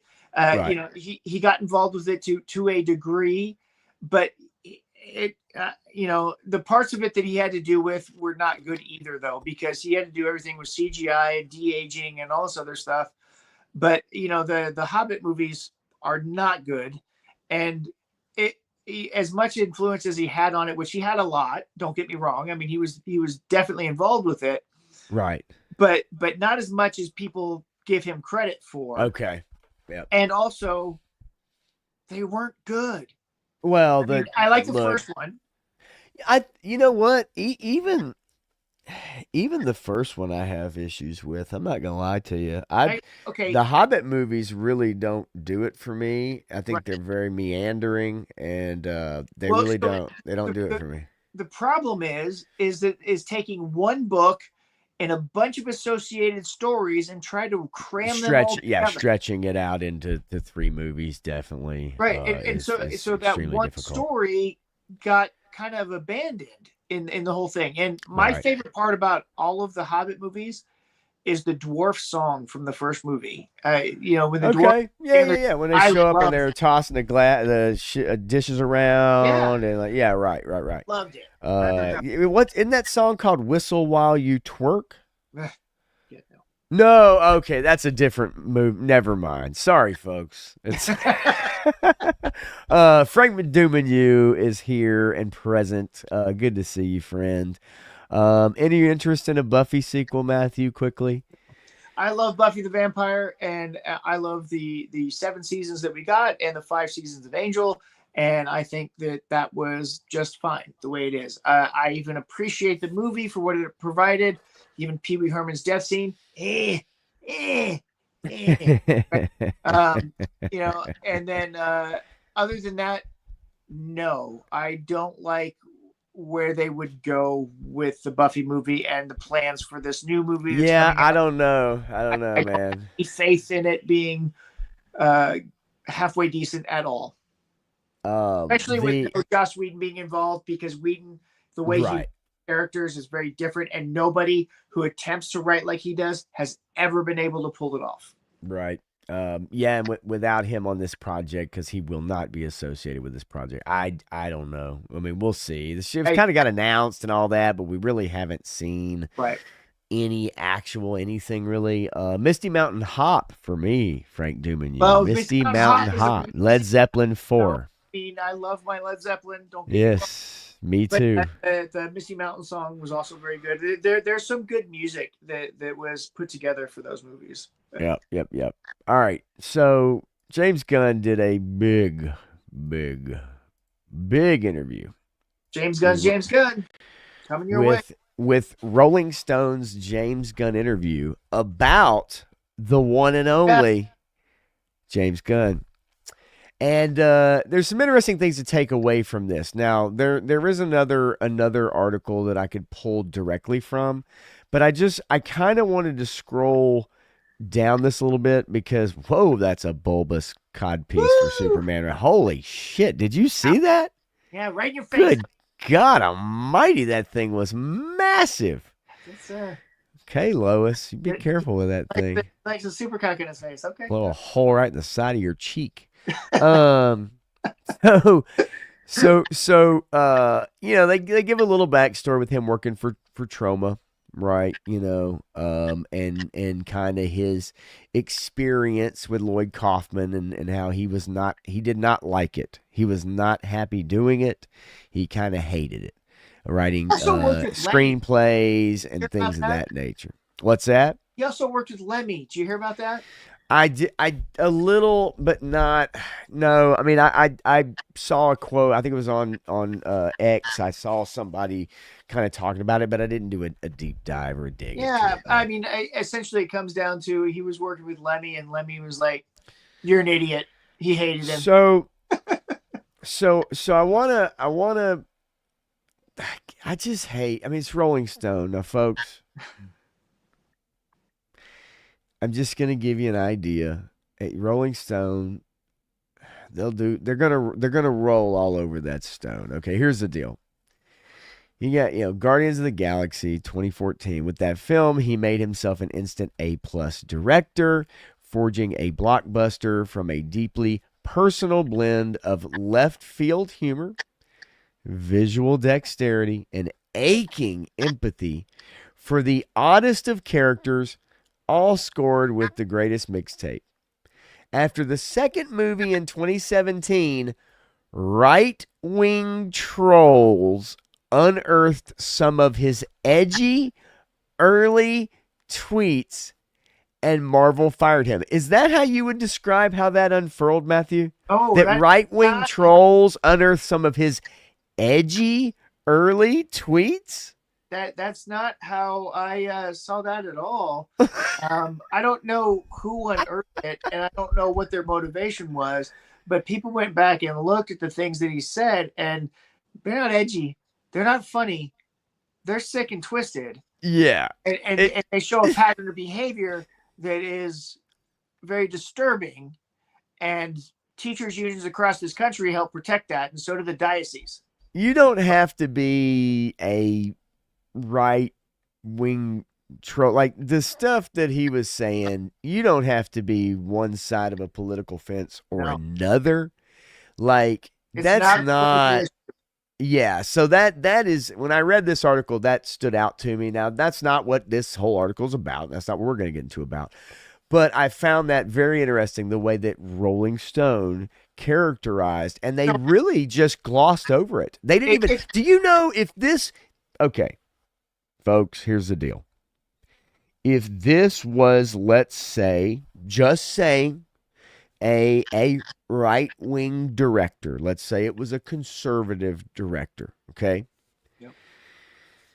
They would have gone into the full story in detail, what was said, what the tweets were, and their opinion about it in this article before they moved on. Yep. But the Rolling Stone literally glosses over that story. Now, you know as well as I do, when people do shit now, any news article, any documentary or piece of news, they literally will go all the way to tell you exactly what happened. And it's forever attached to your name. Yep. So they glossed over that so quickly. I just find that fascinating. I really do. You know what I find really, truly fascinating about all that also is I believe it was Disney that released that information. Because they really started to find him difficult to work with, so they released that information so that they got rid of him, and then they backtracked on it later on to bring him back. You know, that's interesting. I may have heard that take from Jeremy or from Ryan Kennel, but nonetheless, Yeah, that it wouldn't surprise me if it, Now here's the deal. Very headstrong. Talks about Supergirl. Says, were you on the set? Principal photography says very little. Pretty much zero at the beginning. With all the stuff he's been doing. So they bring up Supergirl, and then they've changed the name of it from Supergirl Woman of Tomorrow to just Supergirl. Hang on, you going to bed, buddy? All right, love you. All right, I'll holler at you in a minute. We're almost done. All right. So here's the deal. Superman movie was first called Superman Legacy, and now it's just Superman. So he talks about, he kind of goes back, does postmortems after shooting and looking at a project, and he kind of throws out hypotheticals about if it's an epic disaster, then what are the things we're going to do today that are going to cause it to be a disaster. So he gets his people together. He says everybody can speak freely. If you're worried about the title, if you're worried about the production designer who's never on time, bring it up, talk about it. And one of the things was brought up was the title of the movie, and someone said they didn't like it. And so they cut it. They cut it from Superman Legacy to just Superman. He talks about Batman in this interview, asking if James Gunn, it says, it occurred to me this particular version of Superman needed a certain version of you and a certain version of the audience. Could 2010 James Gunn have made this film, Superman? He says, no, not so much. He was offered Superman in 2018. I didn't know that. They talked to him about Batman earlier than that. I didn't know that. In the middle of Guardians 3. I thought, he says, if they'd come to me with Batman in 2018, he would have said yes. And I wonder what we would have gotten out of that. Now, we may very well be getting it in the future, but I'm curious to see what we would have gotten out of that in 2018. With Guardians and everything being so popular. The Rogues Gallery being a comedic bunch of misfits. Well, and if he did Suicide Squad then, I mean, I don't know. That's interesting though, but I got to tell you, and keep this in mind, Clayface. Okay, Yeah. Put a pin in that for a second. So basically, talking about his movies about, Star-Lord or Rocket, bringing in these odd characters, people that are kind of edgy and unloved or odd, he enjoys that kind of oddity, those edgy type of characters. He likes writing those types of characters, okay? So, we get a little bit more about Superman and the Lois and Clark interview, right, that we've seen in the trailer. Talking about writing that scene. And he talks about it being two different characters who see the world differently and their morality differently. That's what that interview scene is about in the... Yeah, did you just freeze on me again? Oh, man. Yeah, I was going to say something about... there's a short that's out there. There we go. Yeah, there. Okay, there's a short Yeah. out there. If you've seen it or not? That's got the whole designing the haircut for Nathan Fillion and the whole process they went through to make the haircut, and then the scene that's actually in the movie that focuses on the haircut. And it was just like, okay, if that's in the movie, I'm out. I mean, that kind of humor, that kind of nonsense is not something I want in a Superman movie. And it was just making fun of his haircut, and he's doing his typical Nathan Fillion thing, and that Guy Gardner. Yeah, and it was a really I don't that's I don't like it in the movie, that's not a Superman movie. That's a James Gunn. I do not like it. Now in reference to that interview scene, he says that there's funny stuff that actually happens. He said he's talking about in that scene there's funny stuff that happens, but it's all situational. So I think that's the big eyeball in the background. I don't think that's happening necessarily in the background. I think it's supposed to add to that scene. So to me, it's like you're going to get different things going on during this interview scene that maybe aren't really happening in the moment, but they're supposed to, I mean, I don't know. I don't know. It just seems rather odd he'd be doing an interview with Lois while there's a big giant eyeball in the back, destroying the city, right? So that doesn't make any sense. However, he says they ask him, so you would have the impulse to make that scene more jokey because in Guardians, that's kind of what they do. They break up seriousness with jokes in the MCU. And he says, yeah, horror movies and comedies are so comforting to a filmmaker because if they're working, the audience is reacting constantly. Like, people crying at the end of Guardians 3. So we know about his penchant for jokes, right? Yeah. His reacting constantly thing is where my problem is, because there's never a moment that's allowed to sit. There's never something that happens that's allowed to digest, because you have to hit with the next thing. And if something dramatic happens, he immediately hits you with a comedic beat. Okay. So you don't have that room to breathe in the moment and actually absorb the intensity of an emotional scene, because you can't have emotions, because we got to just nip that in the bud and cut it down with something funny, right? Because he's afraid of experiencing his own emotions, so he doesn't want you to experience actual emotions, so he's going to throw it out there like you're going to have them, but then he's got to shortcut them.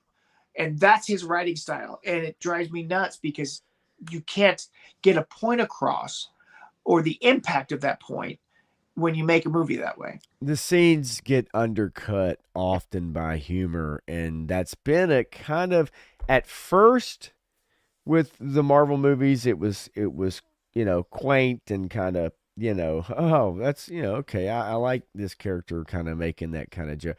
Eventually it became too much, and it just takes the seriousness out of several scenes. 3-star, have a good night, I'll talk to you soon. So they gloss over the tweets again after you temporarily got fired from Marvel for some old tweets.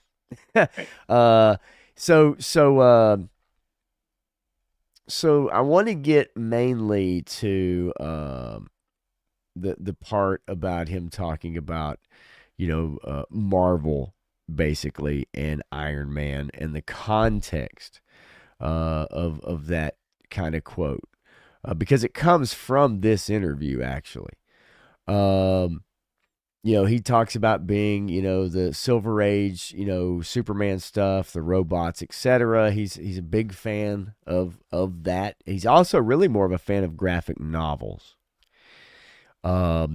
Bullshit, whatever. That's what they're all gonna say. So it's really interesting. Fantastic Four. They ask him, Fantastic Four is coming around the same time as Superman. Kind of shares the same feel. It's interesting given weird times in the world right now, that seems to be the right vibe. And he's like, do you really think they're alike? I don't, I'm really embracing the Silver Age, but I don't think it's as stylized, not in the same way. And it's not as retro as the Fantastic Four. He talks about crypto.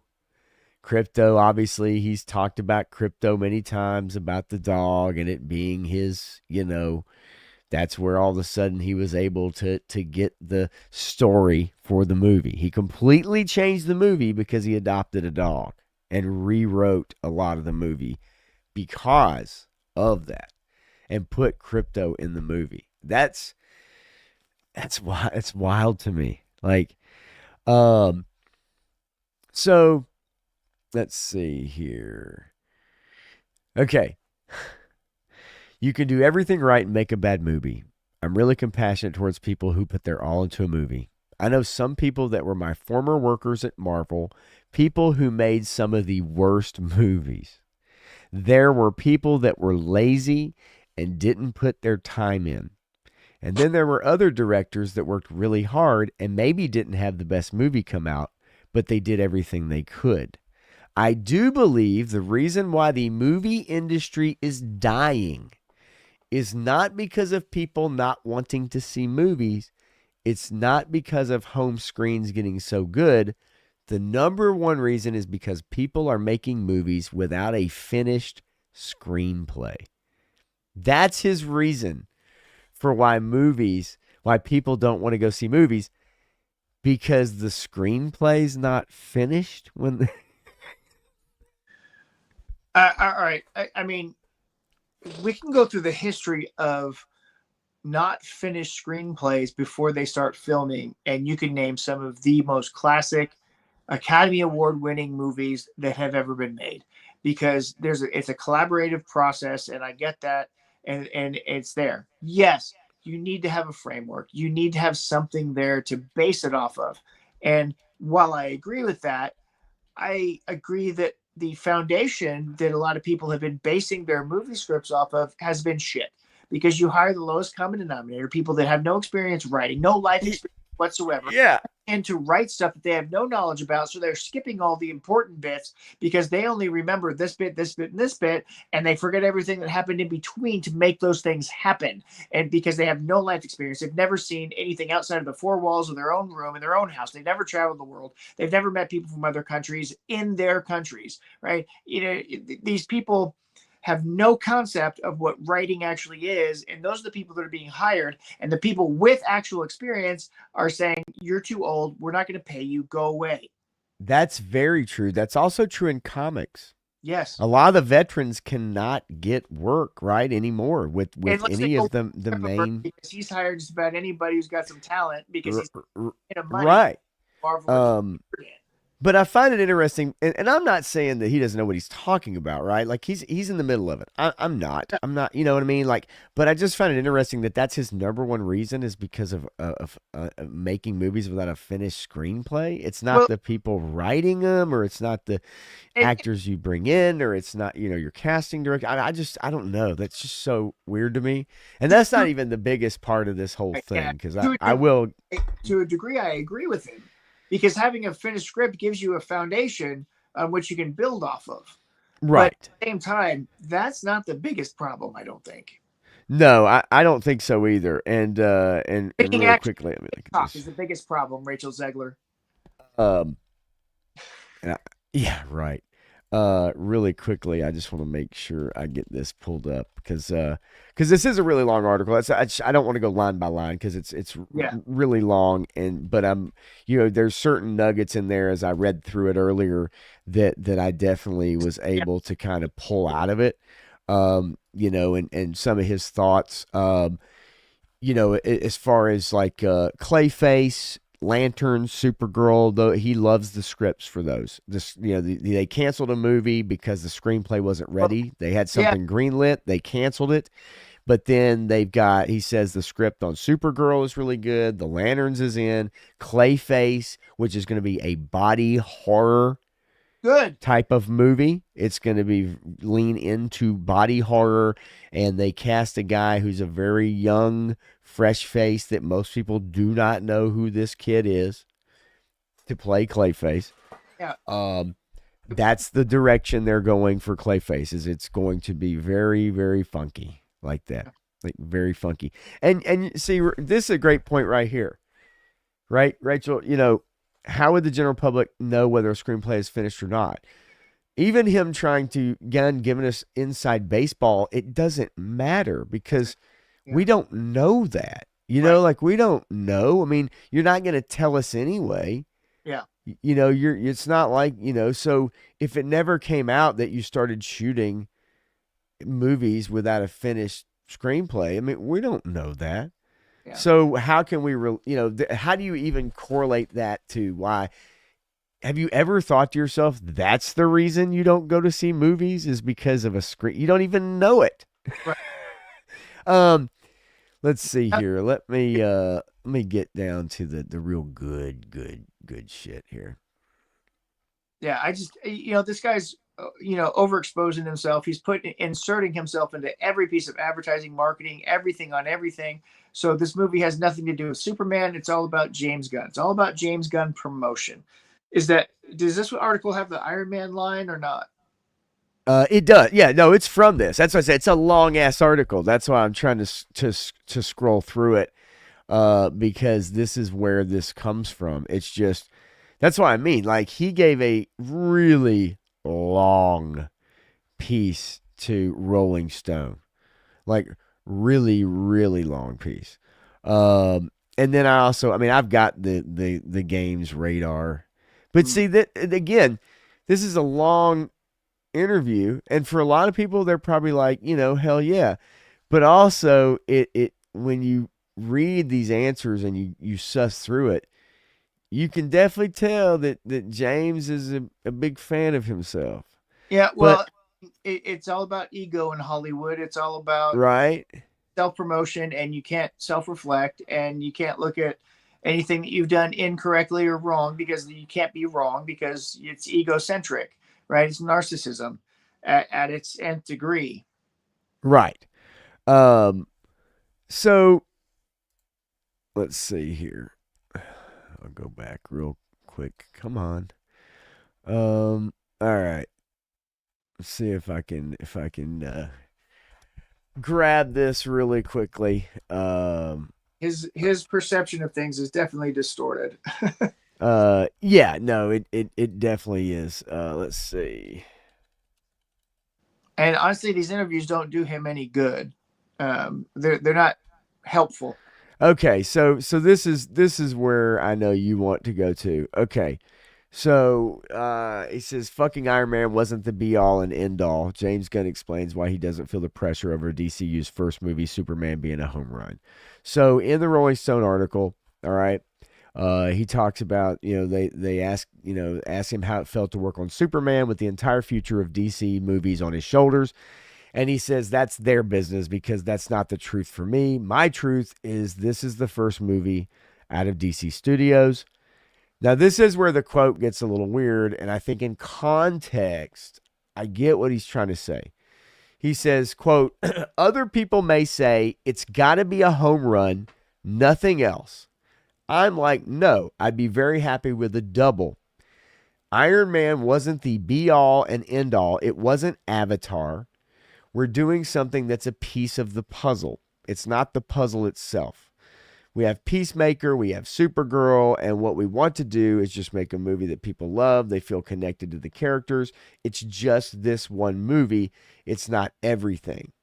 And I think what he's trying to say is Iron Man was also like a piece of the puzzle. It was like not the end all be all, and it was just like had to be the greatest Marvel movie. That's the way I take that quote. Right. But here's the difference, right? Is that Iron Man was made for a measly little budget, a shoestring budget, and it was a huge success and got people so excited about the future that they had a future. So it created the future. Now, the difference is this Superman movie is already supposed to have a future, but it hasn't been released yet. So if it's not a home run, then people are going to be like, oh, I don't know. I don't care. I mean, I've seen what they've done in the past, and you're going to get all this decision-making process that happens here that will ruin the future of that project because you didn't make it a home run.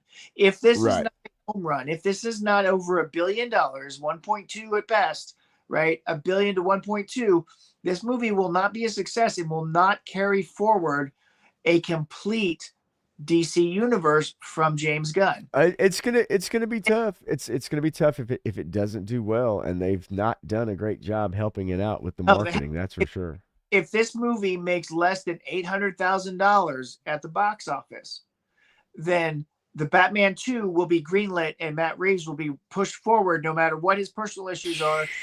That movie, and so we're likely to see that Batman 2 if this Superman movie is not a success, and that is $1 billion. Man. Yeah, he says, I hate it when there's an article that's going on about all the problems and blah, blah, blah. And that means even more pressure on James Gunn and Superman. And he's basically like, look, I'm not responsible for all that. I'm responsible for my piece of the pie. Here's the problem. He says, I've got to make my budget back. I'll be very happy with that. But here's the problem, dude. Like, you are being brought in as the savior of the DC universe. You're not being brought in just to make a movie. You're being brought in to make a roadmap for all of the movies, right? And as G.I. Jetman asked, do we, do enough people know Clayface to want a solo movie about him? I don't know, but I do know that they have cast the lead actor Tom Rees Harries is the person who will be playing the lead role. It's Tom Rice Harries, just like Oh, well, Reese. It looks like Reese. Yeah, I know. It's American Okay. versus British spelling or Yeah. Yeah, that's why their proper English sucks. They I use "use" in words like color. wouldn't say proper So, English. I'd say the Queen's English. well, that's true, and we all know that everyone loved the Queen. So Mike Flanagan wrote the previous draft of the script. If you know Mike Flanagan's stuff, he did like House on the Haunting of Hill House, right? Didn't he do the Midnight Mass or whatever that show was, right? Uh, but but I don't know if he's actually the one that's going to be really doing it. I think that would be cool. But basically, it's a shapeshift body horror movie, and it is a horror movie. Yeah, Like that's what they're wanting to do with Clayface. So I'm in on that. yeah, I think these are good premises that he's with, but not to start a franchise. I mean, he's got good ideas for things that are 10 years down the road or even 5 Right. years down when you've had a lot of successes. This isn't gonna be an audience drawer. It's not gonna be the big, huge success that he needs it to be to continue these stories. And so he's just trying No, to I write hear you. some of these little stories that he wants to tell. Yeah.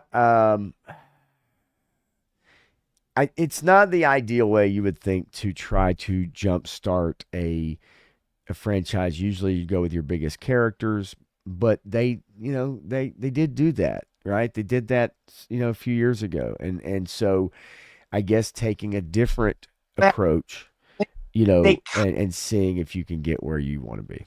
they kind of did it a few years ago. They pretty much butchered that whole thing. Well, I mean, I know, but you see what I'm saying. They took those three characters. Those are the three characters that they made movies of those three characters. They made multiple movies. No, they didn't.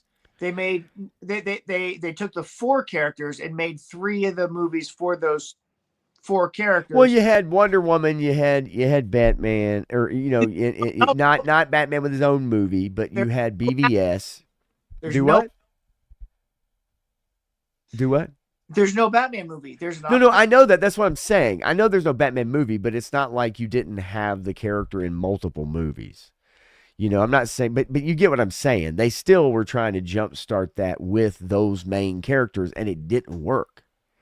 So this is why I'm guessing he's trying to take a different approach with this, and figure out. But to me, it reminds me of a Spider-Verse with no Spider-Man. And unless you have, you have a Clayface movie, yeah, that can be cool. But unless you incorporate I just don't know how you pull that off. And G.I. Jetman is kind of right. Like, I don't know if it's popular enough for people to show up in mass. So we got a Penguin TV show with no Batman, and people loved it because it was really well done. It was done well, right? It can do that again with Clayface.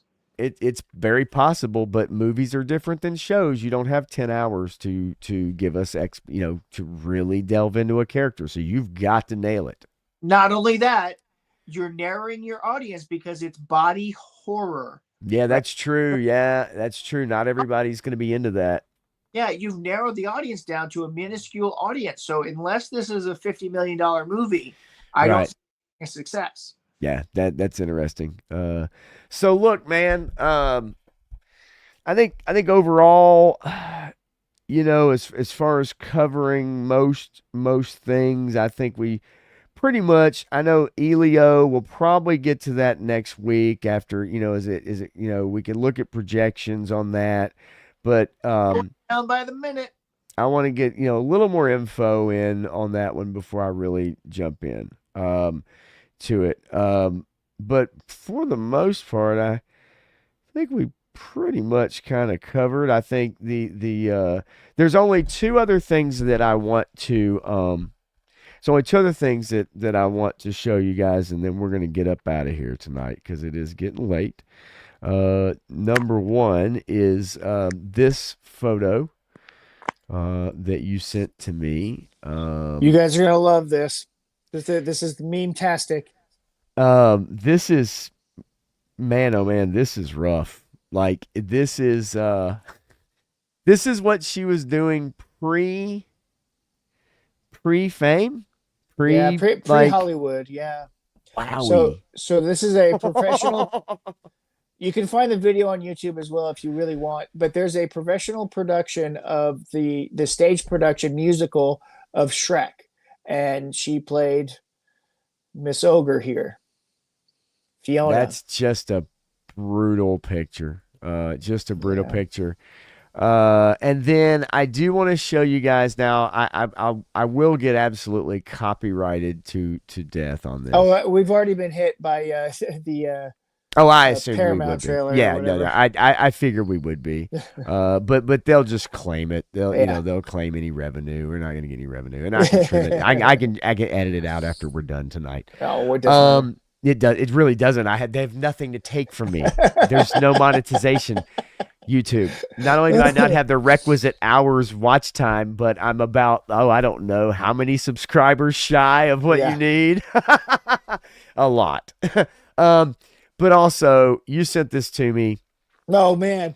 This is hilarious. This is absolutely just brutal. I'm gonna share it on a screen so I can put it on full screen so it shows up. And I'm just going to play a little bit of it. We're just going to play a little bit of it. This is Will Smith. You know, this guy, Robot Head, posted this on Twitter saying this guy's trying real hard to make people think he's not into dudes. And I think that... I find this offensive that he puts this out in June. I mean, this I'm just saying. Oh, wow. Look at this, y'all. I like pretty girls.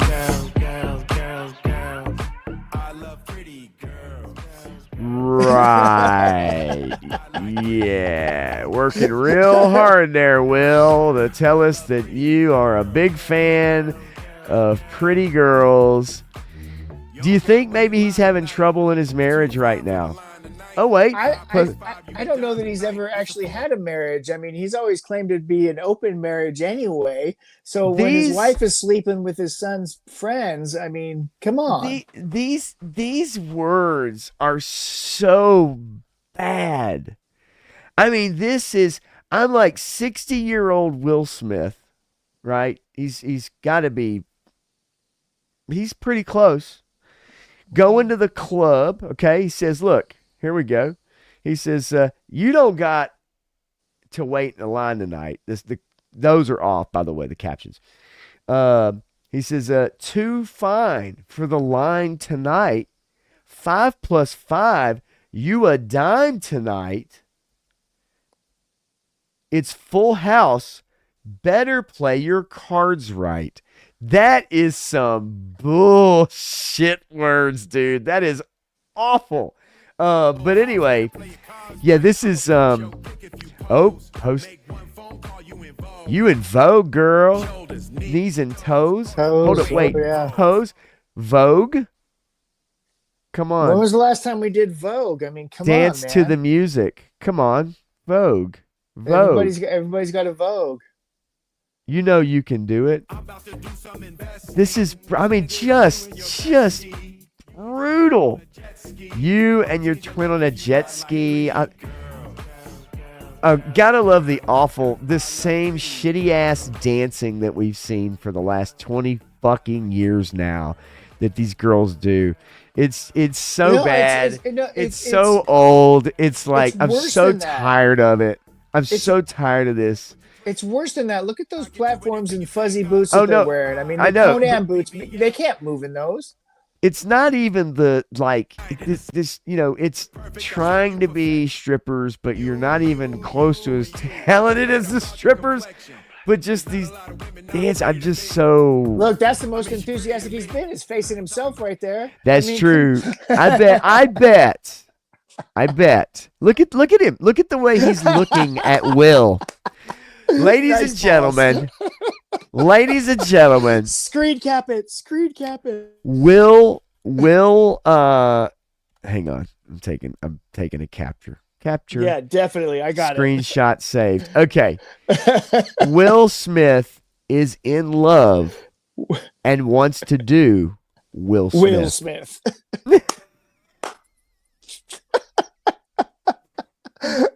I don't even need to.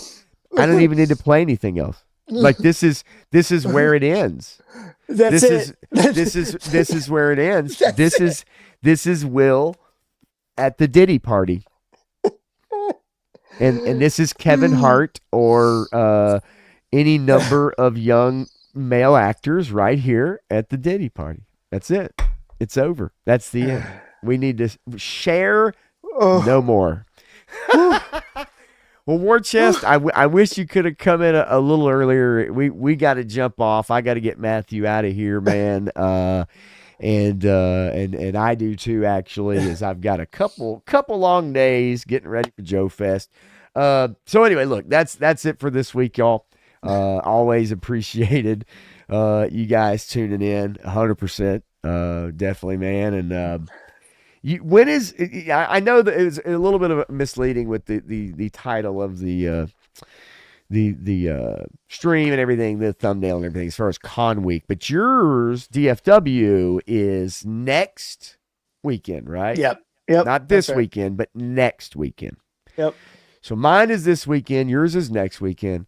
Again, like I said, on Sunday night, I'm going to try to do a recap of of JoeFest Sunday night if we can. It is really hard.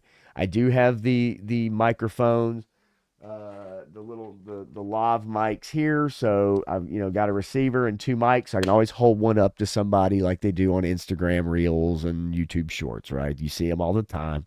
That's how you do those interviews. You just hold it up and let somebody talk into it. So that's what I'm going to try to do Sunday night. Do a little unfiltered, just maybe like 45 minutes, 30 minutes walk around. Just say, hey, tell me what you thought about this weekend. So we'll see. We can do it. We can't. But that's where I'll be this weekend. And then next Tuesday, we'll be back at it. But it'll be an interesting show because I'm getting back on Monday, and you're going to be preparing to leave out the next weekend. So try to work it out, man. But you got anything, anything really coming up? Just the DFW toy show with G.I. Joe action figure toy show with a bunch of creators from G.I. Joe and some voice actors they're coming in. So we're getting a bunch that some are going to be at JoeFest, and Carson Metaxas is going to be doing a panel over here at DFW about some of his stuff with Guy Cassidy, and they're going to be doing some build models and customizing action figures and all kinds of cool stuff. And the Valaverse panel is going to be there for some good reveals there. So that's going to be a lot of fun. A lot of good people like, Woody and Same Time and that's awesome, dude. Just Jeff. And there's going to be a lot of people that you guys know from around that'll be there. I want to say Duarte is going to try and make it. So you got a lot of customizers, model makers, Sweet. So independent guys. It's the biggest one that they've ever had because they had to move it this year because they've been outgrowing their old facility.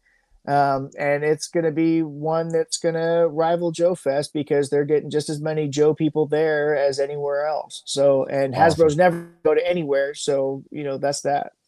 Yeah. Well, this year we've got Ron Rudat, Larry Hama is going to be there as well at JoeFest. I'm looking forward to that. Hopefully maybe be able to get Larry to, sketch something. I doubt it, nothing elaborate, but I'd love to if possible. So he still does commission sketches at the con. You got to hit him up the first day and he'll work on that sketch for you and get it to you before the end of the con. Otherwise he'll sell it off to somebody else. Sure. Because he's like, if you don't come and pay for it, then he's just going to sell it. Yeah. But if you catch him at the beginning of the con, and he's raised his rates and he doesn't do as much for the sketches as he used to because he's getting up there and it's getting harder for him to do those things. So just catch him early and see if he'll do it or not. Right. If you want to sketch. Well, I'm gonna try to get the info, and I'm more prepared this year than last year, so I kind of know exactly what I'm looking for and what to do, and hopefully try to get on that. But yeah, can't wait to see everybody this weekend. It's gonna be great. And, so yeah, man. Definitely looking forward to that. So yeah, but anyway, that's about it, man. Let's get out of here. What do you say, man? It's another week gone by. You guys have a great rest of your night. Get some rest, and I think tomorrow night, just to give a plug, I know Backyard Battlefield, so Krusty Old Crow and 3-Star Draw on 3-Star Draw's channel. Check out my cuz. They're gonna be cutting up over there tomorrow night. So that's it, man. We'll kick it with all of you guys, I guess, next week, man, and this weekend. So thanks, y'all. Have a good night.